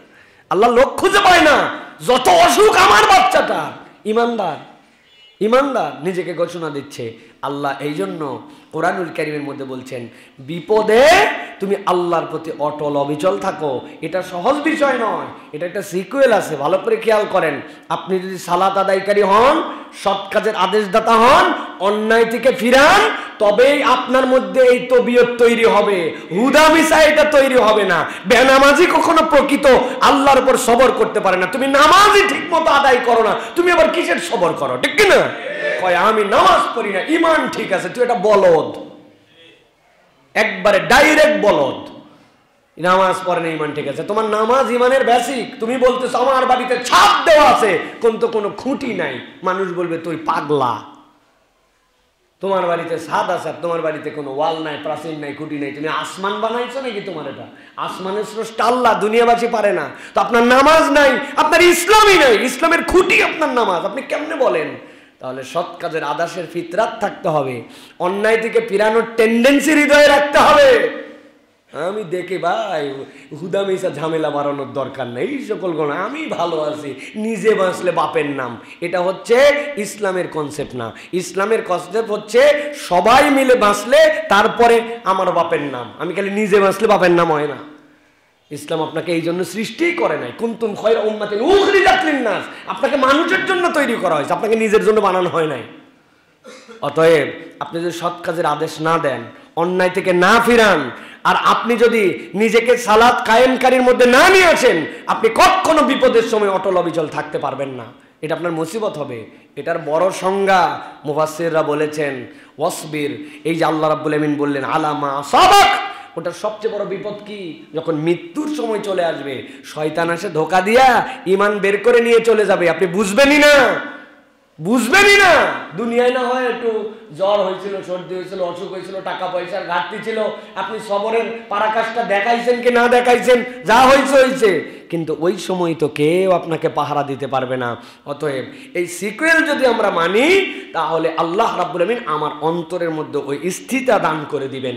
এই জন্য প্রিয় ভাইরা, বিপদে আপদে আল্লাহ রাব্বুল আলামিনের প্রতি তাওয়াক্কুল করতে হবে। এটা বান্দার জীবনের অন্যতম দায়িত্ব প্রিয় ভাইরা। এরপর আল্লাহ রাব্বুল আমিন বলছেন, মানুষকে অবজ্ঞা করা যাবে না। দুনিয়ার বুকে মানুষ যদি মানুষকে অবজ্ঞা করে, হয়তো তাকে সম্মান করে কি করে না ভিন্ন কথা, কিন্তু অবজ্ঞা করে। মানুষকে যদি অবজ্ঞা করে মানুষ, তাহলে ওই বান্দা যে আল্লাহর কাছে বিপদের সময় স্থিরতার যে শক্তি অর্জন করবে, ওই শক্তিটা তার মধ্যে আর থাকবে না। এই জন্য আল্লাহ রাব্বুল আমিন সূরা লোকমানের মধ্যেই আবার নির্দেশনা দিয়েছেন, লোকমান আলাইহিস সালামকে দিয়ে তার সন্তান তথা আমাদেরকে আল্লাহ জানাচ্ছেন। কোরআনের 31 নম্বর সূরা, এই সূরার 18 নম্বর আয়াতের মধ্যে আল্লাহ রাব্বুল আমিন বলছেন, ওয়ালা তুসাইর খাদ্দাকা লিন-নাস ওয়ালা তামশি ফিল আরদি মারহা ইন্নাল্লাহা লা ইউহিব্বু কুল্লা মুখতালিন ফখুর। আল্লাহ বলছেন, ও লোকমান, আপনি বলে দেন কিয়ামত পর্যন্ত মানুষের জন্য আল্লাহ কোরআনের মধ্যে এটা কোট করে তুলে রেখে দিলেন। লোকমান আলাইহিস সালাম থেকে কালো মানুষ, বেটে মানুষ আল্লাহর দুনিয়ার সৃষ্টিতেই কম ছিল। ওই মানুষটাকে কেউ দেখলে কেউ আমলে দিত না, কিন্তু আল্লাহ রাব্বুল আমিন এরকম একটা বেটে, এরকম একটা কালো মানুষকে, যিনি পয়গম্বর নন, কিন্তু তার এই হিকমত আল্লাহ এমনভাবে তার মধ্যে দিয়েছিলেন, আল্লাহ কিয়ামত পর্যন্ত আপনার আমার জন্য দিক নির্দেশনা বানালেন তার কথাগুলাকে। আল্লাহ বলছেন, ওয়ালা তুসাইর খাদ্দাকা লিন-নাস, আপনি আপনার গালকে কখনো মানুষের জন্য গালি কারক হিসাবে বানাবেন না। 2 নম্বর, ওয়ালা তামশি ফিল আরদি মারহা, এই জমিনের বুকে ভাব সব দেখায়া জমিনের বুকে দাম্ভিকতা নিয়ে চলবা না। তাহলে মুখটাকে গালি এই মুক্ত করে দিতে হবে, যে মানুষকে আমি একদম হেয় করি, মানুষকে অবজ্ঞা করি। অবজ্ঞার ক্ষেত্র কয়টা? 2টা, একটা কথায়, আরেকটা হচ্ছে আচরণে। আল্লাহ বলতেছেন, কথাটা তোমার যেন কখনো মানুষকে হেয় করে না হয়, মুখ ভর্তি গালি, কথা বললে অবজ্ঞা, ধরনটা এমন যে মানুষকে গুনেই না, এরকম একটা ভাব নিয়ে চলাফেরা করে। আর 2 নম্বর, মোশান, চলাফেরা, দাম্ভিকতা, ভাব ভঙ্গি, এটাতে বোঝা যায়। আল্লাহ বলছে, ওয়ালা তামশি ফিল আরদি মারহা, অহংকার করে এই জমিনে চলো না। আল্লাহ বলছেন ইন্নাল্লাহা লা ইউহিব্বু কুল্লা মুখতালিন ফাখুর। আল্লাহ প্রত্যেক অহংকারীকে আল্লাহ রাব্বুল আমিন ধ্বংস করবেন, অপছন্দ করেন। আল্লাহ রাসূল সাল্লাল্লাহু আলাইহি সাল্লাম থেকে হাদিসে কুদসির মধ্যে আসছে, আল্লাহ রাব্বুল আমিন বলছেন যে অহংকারটা হচ্ছে রেদাই, এটা হচ্ছে আমার চাদর ধরে তোমরা টানাটানি করো না। তুমি মানুষ কি তুমি যে তুমি অহংকার করবে, ভাব দেখাবে। এই জন্য প্রিয় ভাইয়েরা, আমরা কিন্তু না চাইলেও অনেক সময় আমাদের আচরণ, বাচনভঙ্গি, চলাফেরায় অহংকারের প্রকাশ পেয়ে যায়। সুন্দর জামা কাপড় পরা, সেজেগুজে চলা, এটা অহংকার নয়। সাহাবী বলছেন ইয়া রাসূলুল্লাহ, আমার তো নতুন জুতা পরতে ভালো লাগে, জামা কাপড় তো সুন্দর পরতে ভালো লাগে, এটা কি অহংকার? নবীজি বলছেন না, অহংকার ওইটা তুমি জেনে বুঝে সত্যকে অস্বীকার করো আর তুমি তোমার তুলনায় মানুষকে নিচু ভাবো, ওইটা অহংকার। একটা মানুষ সুন্দর জামা কাপড় পরতেই পারে, কিন্তু এটা পরছে আমি, বাকিরা নিচু। অথবা আপনি জেনে বুঝে হককে, ইসলাম এইটা, সত্য এইটা, আপনি হ্যাডম দেখায় বলছেন মানলাম না, তাহলে ওইটা হচ্ছে অহংকার। এক অহংকারীকে আল্লাহ রাব্বুল আমিন এমনভাবে আমাদের সামনে শিক্ষা দিয়ে দিলেন, আমরা যদি তারপরেও না শিখি। আমি তো বলছি এক কথা বলা আর এক কথা না বলায় পুরা প্রেক্ষাপট চেঞ্জ হয়ে গেছে। কি ভাই, কি বলায় আপনারা জানেন, সেটা কি বলায় জানেন, কিন্তু কি না বলায় যদি বলতো ভুল হয়ে গেছে, ক্ষমা চাচ্ছি, তাহলে কিন্তু এই প্রেক্ষাপট সৃষ্টি নাও হতে পারতো, ঠিক কিনা? একটা অহংকার করে কথা বলছে, আরেকটা অহংকার করে বলে নাই। যদি বলতো মাপ চাই, ভুল হয়ে গেছে, ক্ষমা চাই, আমাকে মাফ করে দেন, মানুষ তখন চিন্তা করছে ভুল স্বীকারই করছে, তারপরেও লেগে যাবো ওর পিছে। মানুষ কিন্তু এইরকম এতটুকু মানুষ তখন এই জেদ নাও চাপতে পারতো। অতএব কথা বলা এবং বলার পরে ক্ষমা না চাওয়া, এটা কিন্তু সাংঘাতিক বিষয়। এই জন্য প্রিয় ভাইয়েরা, আমরা আমাদের আচরণে, আমাদের কথায় যেন আমরা অবশ্যই অবজ্ঞার দৃষ্টিভঙ্গি কাউকে না দেখায়। আপনার সাথে মতের ভিন্নতা থাকতে পারে, তার সাথে থাকতে পারে না ভাই, আপনার সাথে মতদ্বৈততা তার থাকতে পারে না, কিন্তু আপনি যদি অবজ্ঞা করেন, এটা খুব সাংঘাতিক। আমার কাছে একটা প্রশ্ন আসছে, একজন বলছে মিজানুর রহমান আজহারির মাথা এনে দিতে পারলে 10 লক্ষ টাকা পুরস্কার দেওয়া হবে। বলছে আলেমদের মধ্যে এত হিংসা বিদ্বেষ কেন? ইসলামের নবী কি আপনাদের এক একজনের এক একটা? প্রিয় ভাইয়ের আক্ষেপ করে লিখেছে, ভাই বিগত 4-5 বছর আগে একটা কথা বলেছিলেন, সেই কথাটা হয়তো শব্দ চয়নে ভুল ছিল, কিন্তু আপনাকে বুঝতে হবে যে আপনি যদি রাসূলুল্লাহ সাল্লাল্লাহু আলাইহি সাল্লামকে কোনো অপমান করতে চান, তাহলে আপনার ইন্টেনশনটা অনেক জরুরি। আপনি মুসলমান, আপনার শব্দ চয়নে ভুল হয়েছে, আপনি ক্ষমা চেয়েছেন, আল্লাহ রাব্বুল আমিন মাফ করে দিবে আপনাকে। আপনার ইন্টেনশন নবীকে অপমান করা নয়, বক্তব্যে বাচনভঙ্গিতে সেটা প্রকাশ পাইছে, এটা তাহলে নবী বিদ্বেষ নয়, এটা নবী করিম সাল্লাল্লাহু আলাইহি ওয়াসাল্লামের সাথে বেয়াদবি নয়। হ্যাঁ, আমি বলছি আমারটাই ঠিক, তোমরা যা বলো আমি 1000 বলার পরেও ওটার থেকে সরবো না, আমি উল্টা ওটার উপর ক্লারিফাই করতেছি, তাহলে বোঝা যাবে যে আচরণে বেয়াদবি আছে। কিন্তু কোনো একটা মানুষের কথা বেরিয়ে গেছে, বেরিয়ে যাওয়ার পরে উনি বলছেন যে এই কথাটা আমার মূল কথা নয়, এভাবে কথা বলাটা উচিত হয় নাই, আমার কথা দ্বারা যদি কেউ আঘাত পেয়ে থাকেন আল্লাহর রাস্তায় ক্ষমা করবেন। 5 বছর আগের কথা, এখন আপনি কৌশলে অন্তর্বর্তী আপনার হিংসা, আপনি জনপ্রিয়তা সহ্য করতে পারেন না, আপনি মানুষ তার দ্বারা হেদায়েত পাচ্ছে এটা দেখতে পান না, আপনি তার গ্যাদারিংকে সহ্য হয় না, সাম ডট আমি জানি না কোনগুলা, কিন্তু আপনি ওইটাকে পুঁজি বানাইছেন, বানাই কি বলতেছেন, এই লোক নবী বিদ্বেষী, এই লোক নবীকে অপমানকারী, এই লোক নবী সাল্লাল্লাহু আলাইহি ওয়াসাল্লামের ব্যাপারে বাজে বক্তব্যকারী, ইচ্ছা করে নবীকে অপমানকারী। তাহলে ইচ্ছা করে নবীকে অপমানকারী মানে শাতিমুর রাসূল, এখন শাতিমুর রাসূল বানায়া আপনি বলছেন তার কল্লা কাটে ফেলতে হবে। আপনি কত নাস্তিক চলে গেল, কত নবী বিদ্বেষী চলে গেল, ডাইরেক্ট যারা ইসলামের বিপক্ষে কথা বললো, যারা শাহবাগী মাহবাগী অমুক তমুক নামে ব্লগ লেখে রাসূলুল্লাহ সাল্লাল্লাহু আলাইহি ওয়াসাল্লামের শানে তার স্ত্রীদের ব্যাপারে এমন নিকৃষ্ট কথা বললো, কোন মুসলমান পড়তে পারবে না, ওই কথার সময় আপনার বক্তব্য আসলো না। আর 5 বছরের কথাকে, ভুল ইন্টেনশন ছাড়া কথা বের হয়ে যাওয়া কথাকে আপনি পুঁজি করে এখন কারো বিপক্ষে কল্লা আনার ফতোয়া দিচ্ছেন, তাহলে বোঝা যায় আপনার ইন্টেনশনটা ভিন্ন, আপনি মুনাফিক চরিত্রের মুসলমান। আসল উদ্দেশ্য নবীর সম্মান নয়, আসল উদ্দেশ্য আপনার অন্তরের হিংসা, আপনার অন্তরের চিকিৎসা করা লাগবে, ঠিক কি না? এত পরিমাণ এই মানুষ এই বিদ্বেষগুলি ছড়াতে পারে। হ্যাঁ, আমাদের দায়ীদেরকে সতর্ক হতে হবে। আমি কারো পক্ষে দালালি করতেছি না, আপনি মনে করেন না যে আমি লোকের পক্ষে দালালি করে আমি কথা বলতেছি না। তিনি আমার বন্ধু মানুষ, তিনি আমাদের একসাথে চলাফেরা করি, তার মানে তার ভুল আমার চোখে ধরলেও আমি ধরি না, না ধরলেও ধরি না। ওই চরিত্রের মানুষ অন্তত আমি না, ওই চরিত্রের মানুষ আমি না, এবং আমাদের কারোই চরিত্রের মানুষ হওয়া উচিত না। আমাদের অন্ধ কোনো ভক্তি থাকবে না কারো প্রতি, যতটুকু ভালোবাসা আল্লাহর জন্য।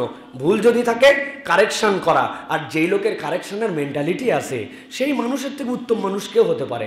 আমি তো তার সাথে ঘোরাফেরা করি, তার সাথে চলাফেরা করি, এক 2 বছর নয়, এইরকম না যে এই 2-4 বছরের মধ্যে ওনার সাথে বিরাট একটা আল্লাহ পপুলারিটি দিচ্ছে এই কারণে তার সাথে মহব্বত না। এর আগের থেকে তার সাথে আমাদের বন্ধুত্ব, তার চেয়ে ভদ্র।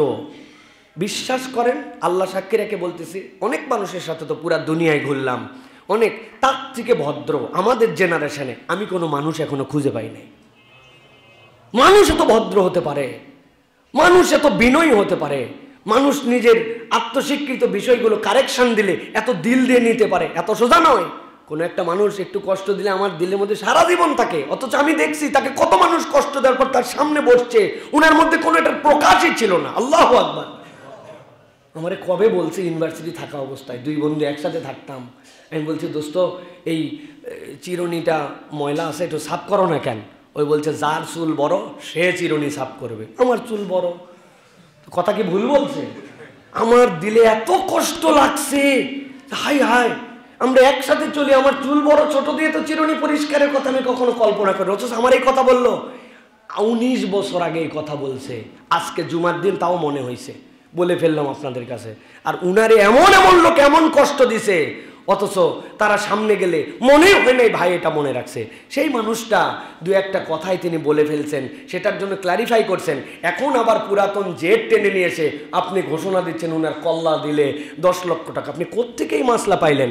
এগুলার বিপক্ষে আইনানুগ ব্যবস্থা নেওয়া উচিত, সব কিছু ছেড়ে দেওয়া উচিত নয়। এদের নামে জিডি করে ধরে নিয়েছে, এদেরকে বিচার করা উচিত। আপনি বিচার নিজের হাতে তুলে নিচ্ছেন মানে আপনার এত বড় সামর্থ্য কে দিল? আপনি ব্লগার দেখতে পান নাই, নাস্তিক দেখতে পান নাই, নবীর স্ত্রী নিয়ে বাজে কথা বলছে তখন আপনার মন্তব্য ছিল না, তাদের আল্লাহর ঘোষণা দেন নাই। আর এই লোক মুসলমান, নিজে আল্লাহর রসুল প্রেমী, নিজের আল্লাহ রসুলের শানে মানে হাজার হাজার তার বক্তব্য আছে, একটা বক্তব্য তার ভুল হয়েছে সেটাকে তিনি ক্লারিফাই করছেন শব্দ চয়নে, তাও আপনি তার কাল্লা নিতে যাচ্ছেন। মানে কি? মানে আপনি 2 নম্বর ধান্দাবাজ। আমাদের তো সন্দেহ হয় যে বাংলাদেশে যেরকম আনসার ... এরপরে অমুক ... রিক্সাওয়ালা ... আসছিল না, এনারা মনে হয় হুজুর ... ঠিক না? ওই পক্ষের বাস্তবায়ন করার জন্য এজেন্ডায় নামছে যে কোনোভাবে তো ঠেকানো যাচ্ছে না, এখন আমরা হুজুর ... হয়ে নামি, ঠিক কি না? আল্লাহদেরকে হেদায়েত দেখ, তবে হেদায়েত দেওয়ার সাথে সাথে আইনানুগ ব্যবস্থা নিতে হবে। আমরা সরকারের কাছে আবেদন জানাবো, এইরকম কথাবার্তা বলার পরে জনসম্মুখে পাবলিকলি যে কথা যায় ওটার বিচার হওয়া দরকার। এই জন্য প্রিয় ভাইয়েরা, মানুষকে অবজ্ঞা করতে হয় না, মানুষকে অবজ্ঞা করো না। ওই প্রসঙ্গে কিন্তু এই কথা বললাম প্রিয় ভাইয়েরা। এরপরে সংক্ষেপে বলে দেই, দীর্ঘ সময় চলে যাচ্ছে। কণ্ঠস্বরকে নিচু রাখা, আমি যে অবজ্ঞা করব না, এটার প্র্যাকটিস কি? এটার আরেকটা প্র্যাকটিস হচ্ছে কণ্ঠস্বরকে নিচু রাখা। আল্লাহ রাব্বুল আলামিন সূরা লোকমানের মধ্যেই বলেছেন, ওয়াকসিদ ফি মাশিক ওয়াগদুদ মিন সাউতিক ইন আনকারাল আসওয়াতি লা সাউতুল হামির। বলতেছেন তুমি চলাফেরার ক্ষেত্রে মধ্যম পন্থা অবলম্বন করো। কিরকম পন্থা? মধ্যম পন্থা। মানে তোমার চলাফেরায়, হ্যাঁ আমার সামর্থ্য আছে, আমি পড়তে পারি মানেই একবারে যা ইচ্ছা তাই, এরকম না, এটা যেন না হয়। মধ্যম পন্থা অবলম্বন করো। আর তোমার কণ্ঠকে তুমি নিচু রাখো, নিচু রাখো। কণ্ঠ নিচু রাখা মানে কি? মানে এমনভাবে কথা বলবো কেউ যদি শুনতেই না পায়, তাই কণ্ঠ নিচু রাখা মানে সত্য যদি প্রকাশিত হয়ে যায় ওর উপরে তর্কাতর্কি করো না, চুপ মেরে যাও।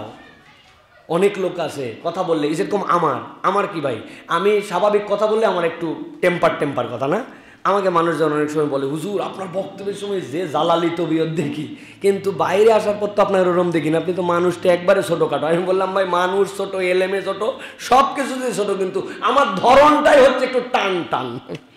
এখন এই টান মানে এটা না যে কণ্ঠস্বর কেমন নিচু করে ফেললাম একবারে কেউ কথাই শুনতে পাচ্ছে না, এটার মানে এটা নয়। হ্যাঁ এটাও একটা মানে যে আপনার কথা একবারে গাধার মতো খালি চিল্লাই যাবেন। হ্যাঁ, চিল্লানোর সময় চিল্লানি আছে, কিন্তু সব সময় খালি চিৎকার করে করে কথা বলবো, এটাও তবিয়ত নয়।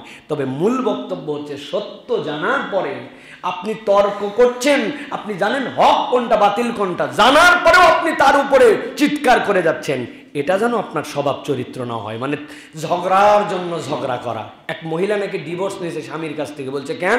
বলছে আমার স্বামী আমার সাথে একটুকু ঝগড়া করে না, এই ঝগড়াহীন মানুষের সাথে আমি কেমনে থাকবো? বাবারে, চিন্তা করছেন আপনি? মানে তাহলে কি ইসা চরিত্র, আল্লাহ মাফ করুক প্রিয় ভাইরা। তো এই ধরনের যেন আমাদের চরিত্র না হয়। কণ্ঠকে নিচু রাখা, কোমল করে কথা বলা। কোমল করে কথার দ্বারা যে কাজ হয়, চিৎকার করে কথার দ্বারা ওই কাজ হয় না, ঠিক না ভাই? দয়াদ্রের সাথে কথা বলার যে কাজ হয়, ওই কাজটা চিৎকার করে বলার দ্বারা হয় না। আল্লাহ রাব্বুল আমিন আমাদেরকে বোঝার তৌফিক দান করুক। এরপরে যেটি কয় নম্বর পর্যন্ত বলছি? 6টা বলছি না? 7 নম্বরটা মন্দের বিপরীতে ভালো করা। এটা মানব তবিয়ত হবে। কি করা? মন্দের বিপরীতে কি করা? ভালো করা। কোনো একটা খারাপ কিছু হইছে, কেউ করেছে, আমিও কাঁটা দিয়ে কাঁটা তুলবো, আছে না ভাই? ইসলাম কাঁটা দিয়ে কাঁটা তোলার পক্ষে নয়। ইসলাম আপনাকে বলছে ওয়ালা তাস্তাউিল হাসানাতু ওয়ালাস সাইয়্যা ইদফা বিল্লাতী হিয়া আহসান ফাইদাল্লাযী বাইনাকা ওয়া বাইনাহু আদাওয়াতুন কাআন্নাহু ওয়ালিয়্যুন হামীম। আল্লাহ হামিম সিজদার 34 নম্বর আয়াতের মধ্যে বলছেন, ও বান্দারা, আমি তোমার জন্য একটা সূত্র বলে দিলাম। a+b যেরকম সূত্র আছে, a³ b³ সূত্র আছে আপনার জন্য। আল্লাহ বলছেন আমি তোমার মানব জীবনে একটা সূত্র ঢুকাই দিলাম। কি সূত্র? আল্লাহ রাব্বুল আমিন বলছেন ওয়ালা তাস্তাবিল হাসানাতু ওয়ালাস সাইয়্যা, তুমি ভালো মন্দকে কখনো সংমিশ্রণ করে ফেলো না। ভালো ভালোর জায়গায়, মন্দ মন্দর জায়গায়। ইদফা বিল্লাতী হিয়া আহসান, কোনো খারাপ কিছু যদি তোমার সামনে আসে, একটা ভালো কিছুর নজির স্থাপন করে তুমি সেইটাকে সরায়া দাও। তোমার মধ্যে যদি এই কালচার হয়, আল্লাহ বলছেন দুনিয়ার সবচেয়ে শত্রু যেইটা মনোভাবাপন্ন ছিল, আল্লাহ বলছেন কাআন্নাহু ওয়ালিয়্যুন হামীম, আল্লাহ তোমাদের মধ্যে এমন একটা বন্ধন বানায় দিবেন যেটা চিন্তাও করতে পারবা না। সুবহানাল্লাহ। আল্লাহ বলছেন তোমার ওই শত্রু ভাবাপন্ন মানুষটা তোমার দোস্ত হয়ে যাবে, বন্ধু হয়ে যাবে। লোকজন আসে আপনাকে বলে উমুকে আপনার বিপক্ষে কথা বলছে, তুমুকে আপনার বিপক্ষে কথা বলছে, আপনি তাকে কি বলছেন? হ্যাঁ হ্যাঁ, তুমিও যাই কিছু বলো। আপনি তারে বলবেন ও বলছে ওর কথা, তুই কি জন্য আমার কাছে লাগাতে আসিস? খবরদার, তুই আমার কাছে আসবে না, তুই তো ভালো মানুষ না। সেটা তার কাছে, সে বলছে, সে নাও বলতে পারে, আমি তো কানে শুনি নাই, তুমি কেন আমার কাছে বলতে আসছো? এই কথাটা যদি ওই লোকের কাছে কোনোদিন যায় যে ভাই আপনি ওই লোকের বিপক্ষে কথা বলছিলাম, আমি আবার বলতে গেছিলাম, উল্টা এমন ঝাড়া ঝাড়ছে, বলছে ওনার ব্যাপারে আমার হোসনে জন আছে, তুমি আমার কাছে বদমাইশি লাগাতে আসছো। ওই লোক তখন একটু চিন্তা করবে যে কার বিপক্ষে কথা বলতেছি রে আমি। এই যে আল্লাহ রাব্বুল আমিন, এটা একটা উদাহরণ মাত্র, এরকম প্রচুর উদাহরণ দেওয়া যাবে যে আপনার যদি খারাপ কিছু হয়, তার বিপক্ষে আপনাকে ভালো কিছুর নজির স্থাপন করতে হবে। বাংলাদেশে একটা ক্ষেত্রে একটা বিপ্লব হয়ে গেছে। আগে মাঠে ঘাটে, বন্দরে, বিভিন্ন প্রান্তরে, বিভিন্ন সিজনে দেখতেন গান বাজনা, হই হুল্লোড়, যাত্রা পালা, হ্যাঁ, উমুক তুমুক এইগুলা হতো। আল্লাহর দয়ায় কোরআনের আয়োজনে যুবকরা সম্পৃক্ত হয়ে এমন একটা পরিবর্তন হয়েছে, এখন ওরা নিজেরাই বলে যা হা আগে কি সুন্দর দিন কাটাইতাম, হ্যাঁ, আগে কি সুন্দর দিন, যাত্রা পালা গান মান চলতো, এখন নাকি এইগুলা নাই, এই জন্য ওনাদের আক্ষেপ হয়। তো এটার জন্য তো আমাদের নতুন করে যাত্রার বদলে যাত্রা দেওয়া লাগে নাই। আপনি তার বদলে কোরআনের মাহফিল করছেন, আপনি সিরাতের প্রোগ্রাম করেছেন, ওয়াজ মাহফিল করেছেন, ইসলামিক কনফারেন্স করেছেন, আল্লাহ খারাপটাকে ওখান থেকে দূর করে দিছে। অন্তত অনেকে বলে নামাজ কালাম পরে কম, অমুক করে তুমুক করে, ওই ছেলেরা বিড়ি খায় আবার মাহফিল করে। ওরে ভাই, যেই ছেলেগুলা এইটুকু কম আছে, অন্তত ওই ছেলে তো হারাম কাজের মধ্যে যায় নাই, ওই একদিনের ওসিলায় তো ওই ছেলেগুলো ওখান থেকে এটা দূর করছে। তা আপনি এটাকে অ্যাপ্রিসিয়েট করেন, আর ভালোর দিকে কিভাবে আরো প্রোগ্রামিং করা যায় ওই চিন্তা করেন। অর্ধেক গ্লাস পানি দুইটা দৃষ্টিভঙ্গিতেই দেখা যায় না। কি বলে বলে অর্ধেক গ্লাস ফাঁকা আর অর্ধেক গ্লাস ভরা, দুইটার কথার মধ্যে কোনো পার্থক্য আছে? আপাত দৃষ্টিতে পার্থক্য নাই, কিন্তু পজিটিভিটির মধ্যে পার্থক্য আছে। আপনি এটার মধ্যে আপনি কি ধরনের দৃষ্টিভঙ্গিতে দেখতেছেন এটার পার্থক্য আছে। ভাই অর্ধেক গ্লাস ভরা মানে বাকি অর্ধেক। এখন একজন ফজর পড়ে নাই, বাকি 4 ওয়াক্ত পড়ছে, বলছে যে তোর তো ফজরই নাই, তোর আবার কিসের নামাজ শুরুই হয় নাই, তো তোর সব শেষ, ঠিক না? আর আপনি যদি বলেন যে ভাই তুই 4 ওয়াক্ত তো পড়েই ফেলছিস, খালি ফজরটা হলেই পূর্ণ হয়ে যাবে, তাহলে এটাও দৃষ্টিভঙ্গি। তো দায়িত্ব দৃষ্টিভঙ্গি হবে এইটা যে আপনি তাকে পজিটিভ জিনিস দিয়ে তাকে আপনি কল্যাণের দিকে নিয়ে আসবেন। আল্লাহ রাব্বুল আমিন এটা আপনার আমার জন্য দায়িত্ব দিয়েছেন। অতএব মন্দের বিপরীতে ভালো করা, এরপরে পরামর্শ করে কাজ করা। আল্লাহ রাব্বুল আমিনের নির্দেশনা মানব জীবনের যতগুলা করণীয় আর যতগুলা বর্জনীয় আল্লাহর পক্ষ থেকে সবচেয়ে ইম্পর্টেন্টতম একটা হচ্ছে পরামর্শ করে কাজ করা। আল্লাহ রাব্বুল আমিন সূরা শুরার মধ্যে বলতেছেন ওয়াল্লাযীনা ইসতাজাবু লিরাব্বিহিম ওয়া আকামুস সালাতা ওয়া আমরুহুম শুরা বাইনাহুম ওয়া মিম্মা রাযাকনাহুম ইউনফিকুন। আল্লাহ বলছেন আমি রব্বুল আমিন ওই বান্দাগুলা, যেই বান্দাগুলা আল্লাহর ডাকে সাড়া দিতে চায়, আল্লাহ বলছেন তাদের জন্য দায়িত্ব হচ্ছে 1 নম্বরে তারা সালাত কায়েমকারী হবে, 2 নম্বরে তারা যে কাজ করবে ওই কাজটা পরামর্শের ভিত্তিতে করবে, আর 3 নম্বরে আল্লাহর দেওয়া রিজিক থেকে তারা খরচ করবে। এই চরিত্রের মানুষ হবে যারা আল্লাহর ডাকে যেন দিল তারা সারা। সুবহানাল্লাহ। আপনি কাজ করবেন পরামর্শের ভিত্তিতে। আপনার পরামর্শের মেম্বার কারা? আপনার ওয়াইফ, আপনার সন্তান, এগুলোর মধ্যে বরকত আছে, যদিও বইয়ের সাথে পরামর্শ করার মধ্যে কোনো ফায়দা নাই, ঠিক না ভাই? এই মহিলা কি বুঝে না, আমাদের একটু ধারণা এরকম আছে, এই মহিলাকে আন্দাজি কথাবার্তা বলাও যা না বলাও তাই এরকম চিন্তা করি আমরা, না? এটা রাসূলুল্লাহ সাল্লাল্লাহু আলাইহি ওয়াসাল্লামের সুন্নাতের খিলাফ। হুদায়বিয়ার সন্ধির ঘটনা জানেন না আপনারা? নবী করিম সাল্লাল্লাহু আলাইহি ওয়াসাল্লাম বললেন তোমরা সকলে তোমাদের উট দুম্বা জবাই করে ফেলো। কেউ নবীজির কথা শুনে নাই।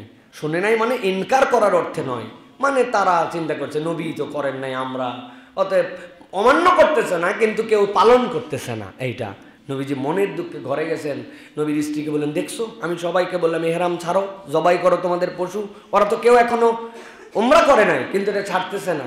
নবীজির স্ত্রী বললেন ইয়া রাসূলুল্লাহ, আপনি কি আপনার হাদি জবাই করছেন? আপনি কি উমরার কাপড় ছাড়ছেন? আপনি এটা করেন, তারপরে দেখা যাক কি হয়। নবীজির কাছে এই কথাটা এত পছন্দ হলো, নবীজি বাইরে এসে তার পশু কুরবানি করে উমরার কাপড় ছেড়ে ফেললেন। লোকজন চিন্তা করলো নবী যেখানে তওয়াফ সাই না করে উমরার কাপড় ছেড়ে পশু জবাই করছে, আমি কে রে? সাথে সাথে ধুম পড়ে গেল, যে যার পশু জবাই করে উমরার কাপড় ছেড়ে দিল। কার বুদ্ধিতে করছিলেন? আবু বকর সিদ্দিক রাদিয়াল্লাহু আনহু। না, কার বুদ্ধিতে? নিজের ওয়াইফের বুদ্ধিতে। পরামর্শ করলে বরকত হয়। নিজের স্ত্রী, পরিবার, ছোট্ট কাজ কিন্তু একটু পরামর্শ নিয়ে নিলেন। পরামর্শ মানে এরকম না সবার ডাকা, এটা কথার ছলেও হয়ে যেতে পারে। আচ্ছা এরকম একটা কাজ করতে চাইছি, কি বলতেছো বউ, এটা কি করা ঠিক হবে কিনা? সে একটা মতামত দিল, আপনি একটা মতামত দিলেন, দুয়ে মিলে চিন্তা করলেন এইটাই করতে চাচ্ছি, দেখো তো তুমি এটা বললে। এই যে একটু পরামর্শ করলেন, এইটুকুর মধ্যেই আল্লাহ বরকত দান করে দিবেন। সুবহানাল্লাহ। আল্লাহ চান যে এই পরামর্শের ভিত্তিতে কাজটা হোক।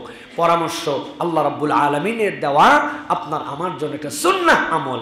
এই জন্য এই পরামর্শ করে আমাদের কাজ করার জন্য চেষ্টা করতে হবে। এরপরে সন্দেহ প্রবণতা মানব জীবনের অন্যতম বর্জনীয় কাজ। কি ভাই? সন্দেহ প্রবণতা। বলেন না একটু। সন্দেহ প্রবণতা আল্লাহ কোরআনের কালিমের মধ্যে বলেছেন, কোরআনের 49 নম্বর সূরা, সূরা হুজরাত। মানব জীবনের যত নির্দেশনা, এই নির্দেশনার অন্যতম নির্দেশনাগুলো 3টা সূরার মধ্যে চলে আসছে। সূরা জুমআ, হুজরাত আর সূরা নিসা। এর মধ্যে আল্লাহ রাব্বুল আলামিন ম্যাক্সিমাম এটিকেট মানুষকে শিখিয়ে দিয়েছেন। সূরা হুজরাত আল্লাহ বলছেন ইয়া আইয়ুহাল্লাযীনা আমানুস্তানিবু কাসীরাম মিনাজ-যন্নি ইন্না বা'দাজ-যন্নি ইসম। ও মানুষেরা, তোমরা অধিক অধিক ধারণা করা, প্রেডিকশন করা, এটা বাদ দিয়ে দাও, এটা তোমাদের গুনার অংশ। ইন্না বা'দাজ-যন্নি ইসম, তোমাদের কতক ধারণা চূড়ান্ত গুনাহ। মানে আপনি ধারণা, আপনি বোঝেন ভালো করে। উম্মতে মুহাম্মাদের শ্রেষ্ঠত্বের 2টা দিকের কথা আমি সব সময় বলি, মনে আছে আপনাদের? কি বলেন তো ভাই? একটা হচ্ছে সকল উম্মতের থেকে আল্লাহ এক্সেপশনাল কুরবানির দিক দিয়ে আমাদেরকে করছেন। আগের উম্মতের কুরবানি রেখে আসতে হতো, যদি পুড়ে যাইতো তাইলে কুরবানি কবুল, আর না পুড়লে আগুন এসে কুরবানি কবুল না। আমাদের ওরকম কিছু নাই, জবাই করে দিলাম, বাকিটুকু আল্লাহর সাথে যাই হবে। যদি কুরবানির গোশত রাখা লাগতো মাঠে মাঠে, তো বাংলাদেশ গন্ধ হয়ে যেত। কি আমাদেরগুলো মনে হয় পড়তো যে হালাল হারামের মিশ্রণ আমাদের কামাইয়ের মধ্যে।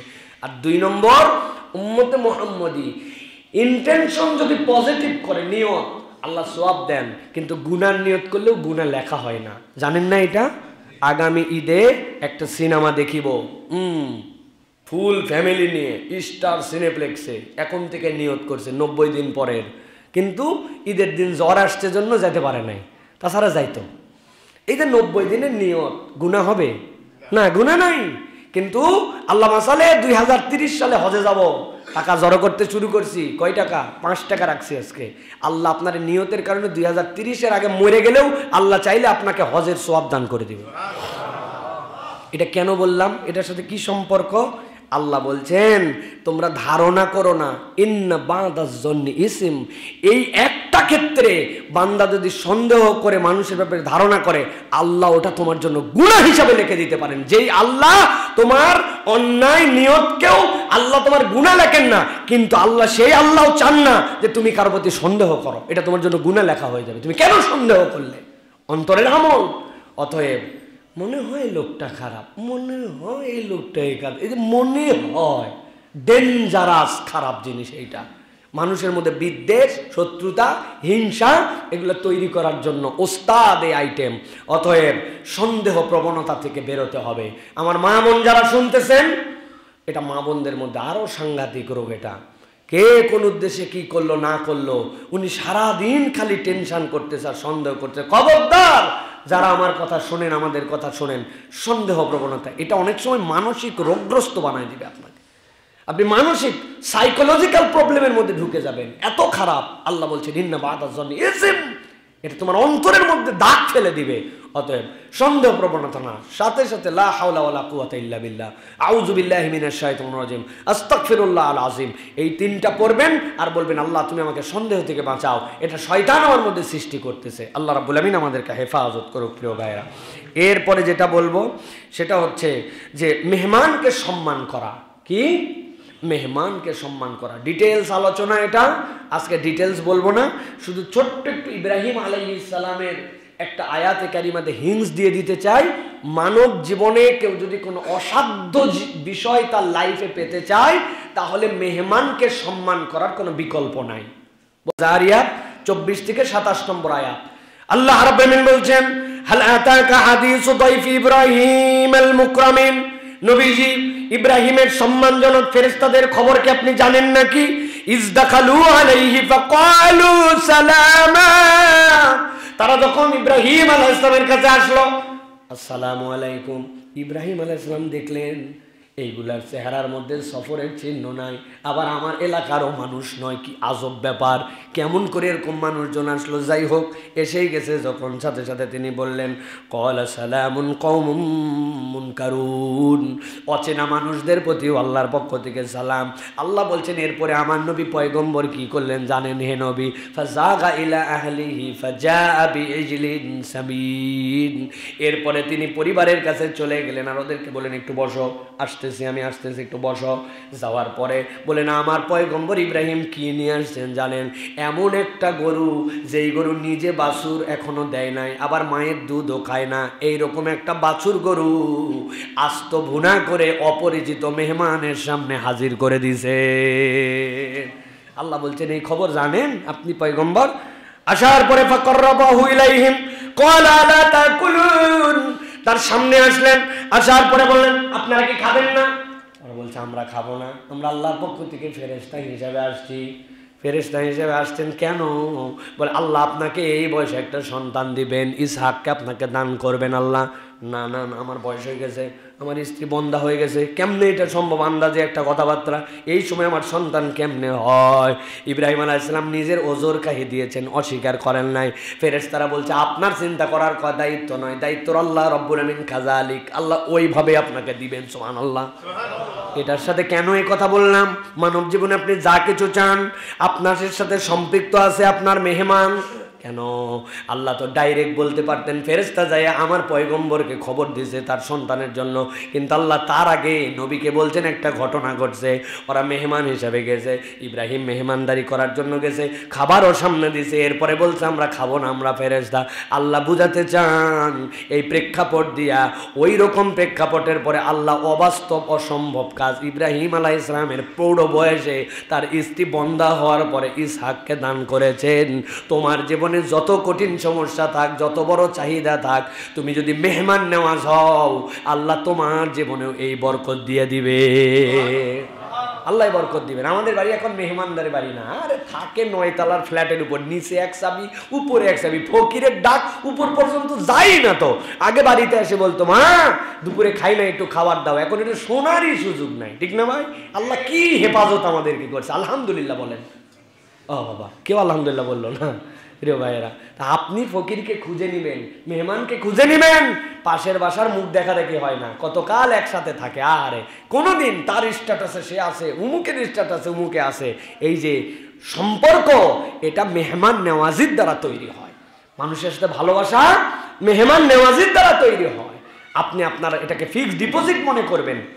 আল্লাহ রাব্বুল আমিন আপনার জন্য এই নিয়ামতটা আল্লাহর পক্ষ থেকে দিয়েছেন প্রিয় ভাইরা। এটা হচ্ছে, এরপরে আরেকটা হচ্ছে মুসলমানদের দায়িত্ব। কয় নম্বর এটা? 11 নম্বর। অমুসলমানদের সাথেও, অন্য ধর্মাবলম্বীর সাথেও সুন্দর আচরণ করা। আপনার আচরণ কেবল মুসলমান সুন্দর পাবে এরকম নয়। আল্লাহ রাব্বুল আলামিন কোরআনুল কারীমের সূরা মুমতাহিনা 8 নম্বর আয়াত, 60 নম্বর সূরা, এর মধ্যে আল্লাহ রাব্বুল আলামিন দায়িত্ব দিয়েছেন। আল্লাহ বলছে লা ইয়ানহাকুমুল্লাহু আনিল লাযিনা ইউকাতিলুকুম ফিদ্দীন। আল্লাহ রাব্বুল আলামিন বলছেন যে তোমাদের ওই মানুষ যারা তোমাদেরকে হত্যা করার জন্য অগ্রগামী হয় না, তোমাদের সাথে প্রকাশ্য বিরোধিতায় আসে না, আল্লাহ বলছেন তোমরা যেচে পড়ে কখনো তোমাদের জনপদে থাকলেও কোনো অমুসলমানের সাথে তোমরা অন্যায় অবিচার করতে পারবে না। আল্লাহ বলছেন ওয়া তুকসিতু ইলাইহিম ইন্নাল্লাহু ইউহিব্বুল মুকসিতিন। তোমরা তাদের সাথে আদালত কায়েম করো, তাদের সাথে তোমরা কিসত মানে আল্লাহ রাব্বুল আলামিনের দেওয়া ন্যায় সঙ্গত বিধানে তোমরা তাদের সাথে চলাফেরা করো। একবারে দহরম মহরম গলায় গলায় দোস্তালি এটাও নয়, আবার সব সময় শত্রু খেলা নয়, বরং সে মুসলমান আপনার ধর্মগ্রন্থ পড়ে না, আপনার নামাজ পড়ে না, কিন্তু আপনার ব্যক্তি আচরণ দেখে ওই অমুসলমান প্রভাবিত হবে, ঠিক কি না? নবীজি সাল্লাল্লাহু আলাইহি ওয়াসাল্লামের কাছে এসে ইহুদি কিভাবে মুসলমান হয়েছে? নবীজিকে টান দিয়েছে চাদর, হাদিসের মধ্যে আসছে রাসূলুল্লাহ সাল্লাল্লাহু আলাইহি ওয়াসাল্লামের গলার এদিক থেকে এই পর্যন্ত ছিঁড়ে গেছেন, পিছন দিককার মানুষটা উল্টা দিক ঘুরে গেছেন, ঘোরার পরে হেসে দিয়েছেন তার দিকে। কি ব্যবহার এরকম করলে আমার সাথে? আল্লাহু আকবার। ওমর রাদিয়াল্লাহু তাআলা দেখছেন, হাদিসের মধ্যে আসছে ওমর রাদিয়াল্লাহু তাআলার বুকটা উঁচু হয়ে গেছে, কি পরিমাণ রাগা রাখছেন, তাহলে এক্ষুনি শেষ করে দিব। অথচ নবীজি তার হাসি দিয়েছেন, হাসি দেওয়ার বলছেন কি বলে আপনি আমার কাছে ঋণ নিয়ে রাখছেন, মনে করানোর জন্য আসছে, আগামী 7 দিন পরে কিন্তু ঋণের ডেট শেষ। চিন্তা করছেন 7 দিন পরে ডেট শেষ, এই হিসাবে বেয়াদবি করে দাঁড়াতে আসছে। নবী করিম সাল্লাল্লাহু আলাইহি ওয়াসাল্লাম বলছেন হ্যাঁ ওমর, উপকার যদি করতে চাও আমার ঋণের ক্ষেত্রে হেল্প করো, গরম দেখাও কেন, ও তোমার পাওনাদার, আমি ওর কাছে, ও আমার কাছে পাওনাদার। এই কথা বলা মাত্র সেই লোক নবীকে জড়ায় ধরছে, বলি ইয়া রাসূলুল্লাহ আমি ইহুদি, আমি এই কষ্টটা আপনাকে দিছি, প্রথমে ক্ষমা করে দেন। ধর্মগ্রন্থের মধ্যে লেখা ছিল শেষ জামানায় যে পয়গম্বর আসবেন সকল নবীর যা ধৈর্য হবে মুহাম্মদ মুস্তাফা সাল্লাল্লাহু আলাইহি ওয়াসাল্লামের ধৈর্য তার থেকে বেশি হবে। আজকে প্রমাণ হয়ে গেছে যে আপনার থেকে ধৈর্যশীল কেউ নাই। এটা আমি টাকা নেওয়ার জন্য আসি নাই, পরীক্ষা করে দেখলাম যে আপনি কি ট্রু প্রফেট কিনা, প্রমাণ হয়ে গেছে, আমাকে শাহাদা পাঠ করার। সুবহানাল্লাহ। ওই লোক এই ইসলামের সৌন্দর্য ব্যক্তির প্রকাশে মুসলমান হয়েছে, আর এখন আমরা টাউট বাটপার 2 নম্বর ধোকাবাজ মিথ্যুক মুসলমান মানে এই ধরনের আচরণ। এটা কেমন কথা প্রিয় ভাইরা? প্রবাসে আমাদের ইলিশ বন্ধ হয়ে গেছে, প্রবাসে আমাদের চিংড়ি মাছ নেওয়া বন্ধ করে দিচ্ছে। কারণ কি? চিংড়ি মাছের মধ্যে ওরা টেস্ট করে দেখছে 2 ঘন্টা জাল দেওয়ার পরেও চিংড়ি মাছ গলে না। একই দেশের মাছ রে, টেস্ট করে দেখছে চিংড়ির একটু ওজন বাড়ানোর জন্য পেটের মধ্যে ইঞ্জেকশন দিয়ে জেলি ঢুকায় দেয়। ইলিশ মাছের পেটের মধ্যে ওরা টেস্ট করে দেখছে, সুবহানাল্লাহ। সারা পৃথিবীতে লোহার খনি, আর বাংলাদেশে ইলিশের মধ্যে লোহার খনি। পেটের মধ্যে দুইটা এত বড় বড় ওই ব্যাটারির সাইজ ঢুকাই দিয়েছে, দিয়া 800 গ্রাম ইলিশে 1100 গ্রাম বানাইছে। দুই ইলিশের মধ্যে পেটের মধ্যে আপনি ঢুকাই দিয়ে, তাহলে এটা কারা করতেছে ভাই? এর থেকে লজ্জা কি হতে পারে? আমরা মুসলমানরা নিজেদেরকে আইকনিক মুসলমান বানাতে পারি নাই, না কথায়, না আচরণে, না সৌন্দর্যে, না ভদ্রতায়, না সততায়, না মানবিকতায়, কোনোটাতে আমরা করতে পারি না। দুনিয়ার সবচেয়ে মানবিক কাজ করে তারা দেখায়, পরিবেশবাদী তারা, অথচ ইসলাম আমাকে পরিবেশবাদী হতে বলছে, ইসলাম আমাকে নৈতিক মানুষ হতে বলছে, আচরণে সুন্দর হতে বলছে, কথায় ভদ্র হতে বলছে, সুবহানাল্লাহ। অথচ আমরা এগুলা করলাম না। সর্বশেষ আল্লাহ রাব্বুল আলামিন 5 শ্রেণীর মানুষের সাথে, না 6 শ্রেণী, আল্লাহ বলছেন হে নবী 6টা লোকের সঙ্গ আপনি ত্যাগ করবেন। কয়টা লোক? এই 6 শ্রেণীর মানুষের সাথে আপনার ওঠা বসা, চলা ফেরা, দহরম মহরম, খায় খাতির, আড্ডাবাজি, এগুলা চলবে না। এটা আমার আজকে শেষ পয়েন্ট। আল্লাহ রাব্বুল আলামিন সূরা কলম, এই কলমের মধ্যে 3টা বলেছেন, আর সূরা হচ্ছে কাহাফ, সূরা কাহাফের মধ্যে আল্লাহ রাব্বুল আলামিন বাকি 3টা বলেছেন। আমি সংক্ষেপে বলি ভালো করে, এটার উপরে ডিটেলস আল্লাহ যদি আমাকে হায়াতে রাখেন তাহলে এই 6টা শ্রেণীর উপর আলাদা একটা খুতবা দেব ইনশাআল্লাহ। ভালো করে আজকে শুধু সংক্ষেপে বলি। আল্লাহ বলছেন ওয়ালা তুতি' কুল্লা হাল্লাফিম মাহিন। 1 নম্বর, আপনি তাদের সাথে চলবেন না, তাদেরকে অনুসরণ করবেন না যেই মানুষেরা কথায় কথায় কসম করে, কারণে অকারণে, প্রয়োজনে অপ্রয়োজনে কসম করে, কারণ নাই কেবলমাত্র আল্লাহ শপথ করতেই থাকে, তার সাথে আপনার সম্পর্ক নাই। 2 নম্বরে বলছেন হাম্মাজিম মাশাইম বিনামিম। এই মানুষগুলা চগলখোর, ঘুরে ঘুরে একজনের কথা আরেকজনের কাছে লাগায়। আপনি বুঝবেন যেই লোক আপনার বন্ধু সে যে অপর বন্ধুর কথা আপনার কাছে বলছে, আপনি নিশ্চিত হবেন আপনার কথাটাও সে অন্যের কাছে বলবে। আল্লাহ বলছেন চগলখোরের সাথে আপনি সম্পর্ক রাখবেন না। এরপরে বলছেন মান্নাইল লিল খাইরি মুতাদিন আসিম। অবাধ্য, ভালো কাজে বাধা দেয়, ভালো কাজে বাধা দেয়, ইসলামের কাজ পছন্দ করে না, ইসলাম পছন্দ করে না, এরকম লোক, গোষ্ঠী, পার্টি, দলের সাথে আপনার সম্পর্ক থাকবে না। এই জন্য আল্লাহ রাব্বুল আলামিন এটা আমাকে নিষেধ করেছেন।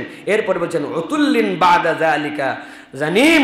আল্লাহ বলছেন এদের স্বভাব রূঢ়, কেবল স্বভাব রূঢ়ই নয়, এই মানুষগুলা হচ্ছে কুখ্যাত চরিত্রের। আল্লাহ বলছেন এদের সাথে সম্পর্ক থাকবে না। তাহলে এখানে পাইলাম কি? কথায় কথায় কসম, আল্লাহর কিরা, হ্যাঁ আল্লাহর কসম, কাঠের কসম, চোখের কসম, দোকানের টেবিলের কসম, যা পাইছে সামনে তার, বাচ্চার কসম, মাথার কসম, টুপির কসম, আন্ডারওয়ারের কসম, আছে না? মানে কসম করতে করতে কোনো কিছু বাদ দেয় না, ওখানে কসম আর কসম। অধিক কসমকারী, এর সাথে কোনো সম্পর্ক থাকবে না। এরপরে ঘুরে ঘুরে নিন্দা করে, এই নিন্দাকারীর সাথে সম্পর্ক থাকবে না। আর একটা কি? পাপিষ্ঠ, সীমা লঙ্ঘনকারী। আল্লাহ বলছেন কুখ্যাত, রূঢ় স্বভাব। এই সকল মানুষের সাথে কেন সম্পর্ক রাখা যাবে না? এটা মুফাসসিরিনে কেরাম ব্যাখ্যা করেছেন। এই স্বভাবগুলা মানুষের মধ্যে সংক্রমিত হয়। কি হয়? কসমওয়ালার সাথে চলতে চলতে আমার বাচ্চা এসে একদিন বলতেছে আল্লাহর কিরা, আমি বলবো তারপর দেবো আমার বাড়িতে বেটা, এরকম কথা জীবনে আমরা বলি না। তুই আল্লাহর কিরা শিখলি কোন জায়গায়? কে জানি বলছে, বাইরে গেছে, স্কুলে গেছে, আল্লাহর কিরা। আল্লাহর কিরা আমাদের শব্দই না, আল্লাহর কসম কসম বলি। কিরা কি জিনিস? দেখি আমার পিচ্চিটা বলতেছে আল্লাহর কিরা করে বলতেছে, বাবা বলে আরে কি ডেঞ্জারাস। তাইলে এইটা মানুষের মধ্যে সংক্রমিত হয়। তারপরে এই যে মানুষের মধ্যে যে চগল করি সংক্রমিত হয়, রূঢ় স্বভাব, কুখ্যাত এই চরিত্র মানুষের মধ্যে সংক্রমিত হয়। অতএব এটার সাথে মেশা যাবে না। আর আল্লাহ রাব্বুল আলামিন সূরা কাহফের মধ্যে বাকি 3টা বলেছেন। আল্লাহ বলছেন ওয়ালা তুতি মান আগফালনা কলবাহু, যার হৃদয় আল্লাহর জিকির থেকে আন জিকরিনা বঞ্চিত, আপনি তার সাথে থাকতে পারবেন না। 2 ঘন্টা একসাথে চলে, একবার আস্তাগফিরুল্লাহ বলার মতো পরিবেশ তৈরি হয় না, এমন কোনো আলাপ হয় না যেখানে সুবহানাল্লাহ বলবে, এমন কোনো আল্লাহর স্মরণের আলোচনা হয় না। অথচ সুপার আড্ডাবাজি, নোংরামি, বাজে কথা, বিশ্রী কথা। 2 ঘন্টা বসে আছে, 3 ঘন্টা বসে আছে, বন্ধুর সাথে আড্ডা দিচ্ছে, একটুকু আল্লাহর জিকির নাই। আছে না ভাই আড্ডাবাজি? আল্লাহ রসুলকে আল্লাহ বলছেন ওয়ালা তুতি মান আগফালনা কলবাহু আন যিকরিনা, চায়ের স্টলগুলা কি আল্লাহর জিকিরের মজলিস না? ওটা তো গিবত কমিটির সেন্টার। আমি তো সবসময় বলি গিবত সেন্টার ওইটা, সমাজ বিশৃঙ্খল করেছে এই জায়গাগুলা। আল্লাহ বলছেন 2 নম্বর ওয়াত্তাবা হাওয়া, যারা মন পছন্দ জিন্দেগি চালায় আপনি তাদের সাথে সম্পর্ক রাখবেন না। আল্লাহর সাথে সম্পর্ক নাই, উনার দিল যাচাই ওইরকম ইসলাম পালন করে ওই লোকের সাথে আপনি সম্পর্ক রাখবেন না। আর 3 নম্বর ওয়াকানা আমরুহু ফুরুতা, অবাধ্য পাপাচারী। কি বলেন শব্দটা বলেন, মানে কি ভাই? এটা মানে কি অবাধ্য পাপাচারী মানে? ভাই নামাজ পড়েন ভাই, নামাজটা বাদ দিয়েন না। ও মাথা নিচু করে বলতেছে ভাই পড়ি ভাই, মাঝে মাঝে পারি না, পড়া উচিত রে ভাই, ইনশাল্লাহ চেষ্টা করব। এটা একটা বক্তব্য। আরেকজনকে বলছেন এই নামাজ পড়ো না কেন? নামাজ পড়ি কি না পড়ি এটা আমার ব্যাপার, এত বলা লাগবে কেন? যখন হুকুম হয় তখন আমি পড়বো। ওরে বাবা, আছে না ভাই? আল্লাহ বলছেন ওয়াকানা আমরুহু ফুরুতা, এই চরিত্রটা হচ্ছে গুনাও করে তার উপরে আবার হেডাম দেখায়, আছে না? হেডাম দেখায় তার উপরে, হ্যাঁ রাখবো না রোজা, করলাম না ইসলাম, হ্যাঁ। এই যে আল্লাহ বলছেন এই চরিত্র যার, তার সাথে আপনি থাকবেন না। তাহলে এখানে আমরা 6টা বিষয় পেলাম একটা পয়েন্টের আলোকে। অতএব প্রিয় ভাইয়েরা, আমরা যদি সামারি করি তাহলে আমরা দেখব আদেশের দিক বর্জনের দিক। আদেশের দিক অধিকাংশই নম্র হওয়া, নিজে লজ্জাশীল হওয়া, কথাবার্তায় শালীন হওয়া, চলাফেরায় শালীন হওয়া, মানুষের প্রতি দয়াদ্র হওয়া। নিষেধাজ্ঞার দিকগুলা কি পাবো? নিষেধাজ্ঞার দিকগুলো আমরা পাবো যে আমরা যেন কখনো মানুষকে কথায় কষ্ট না দেয়, রূঢ় স্বভাব না হয়, বাজে মানুষের সাথে না মিশি, আমরা যেন দুনিয়ার বুকে অমুসলমানদের সাথেও খারাপ আচরণ না করি। এই যে আল্লাহ রাব্বুল আলামিন নির্দেশনা দিলেন। সর্বশেষ একটা জিনিস আমি আপনাদের কাছে বলতে চাই, যেটা এখন বাংলাদেশে খুব চলতেছে, এই জিনিসটার থেকেও আমাদের বেঁচে থাকতে হবে। আমরা যেন কেউ কাউকে উপহাস না করি। কি ভাই? উপহাস করা, ট্রল। কি করা? ট্রল করা। সুযোগ পাইলাম তাকে আমি ট্রল করলাম। আল্লাহ সূরা হুজুরাত 11 নম্বর আয়াতের মধ্যে ট্রল করতে নিষেধ করেছেন। আল্লাহ বলছেন ইয়া আইয়ুহাল্লাযীনা আমানু লা ইয়াসখার কওমুম মিন কওমিন আসা আন ইয়াকুনু খায়রাম মিনহুম ওয়ালা নিসাউম মিন নিসাইন আসা আন ইয়াকুননা খায়রাম মিনহুন্না। আল্লাহ রাব্বুল বলছেন তোমরা মনে করতেছো আমরা ভালো, অমুকে খারাপ। ছেলেদের মধ্যে মেয়েদের মধ্যেও আমরা ভালো, অমুকে খারাপ। আল্লাহ বলছেন, আল্লাহ নিষেধ করলেন তোমরা একজন আরেকজনকে নিজেদেরকে উত্তম ভেবে অপরকে অদম ভেবে উপহাস করো না। এখন আমাদের সমাজে উপহাসের কালচারটা খুব বেশি, তাই না ভাই? কথায় কথায় আমরা উপহাস করি, আমরা ট্রল করি। সব পাগল ছাগল বসে আছে, বলি না আমরা ভাই? আমরা বক্তারাও অনেক সময় এমনভাবে ট্রিট করি, কত জ্ঞানী মানুষ বসে থাকে, আমার ভাবভঙ্গিতে মনে হবে আমি কেবল জ্ঞান নিয়ে বসে আছি। এমন 3টা প্রশ্ন করব, সাধ্য থাকলে উত্তর দেন। ওরে বাবারে, বাহারুল এলেন, উনি ওই 3টা প্রশ্নই জানে, অথচ নিচের লোক হয়তো আরো বহু প্রশ্ন জানে। আমি উপহাস হয়ে যায়, কথাবার্তায় মানুষকে আন্ডার এস্টিমেট করে ফেলি। এই চরিত্রটা ভালো না। মানুষকে যখন আমি মূল্যায়ন করব, সম্মান দিব, তখন সমাজ সুন্দর হবে। আর উপহাস করলে নিজেদের মধ্যে ভেদাভেদ বাড়বে। মেহেরবানি করে আমরা যেন উপহাসের চরিত্রে না যাই। আল্লাহ আমাদেরকে হেফাজত করবেন। আল্লাহুম্মা আমিন।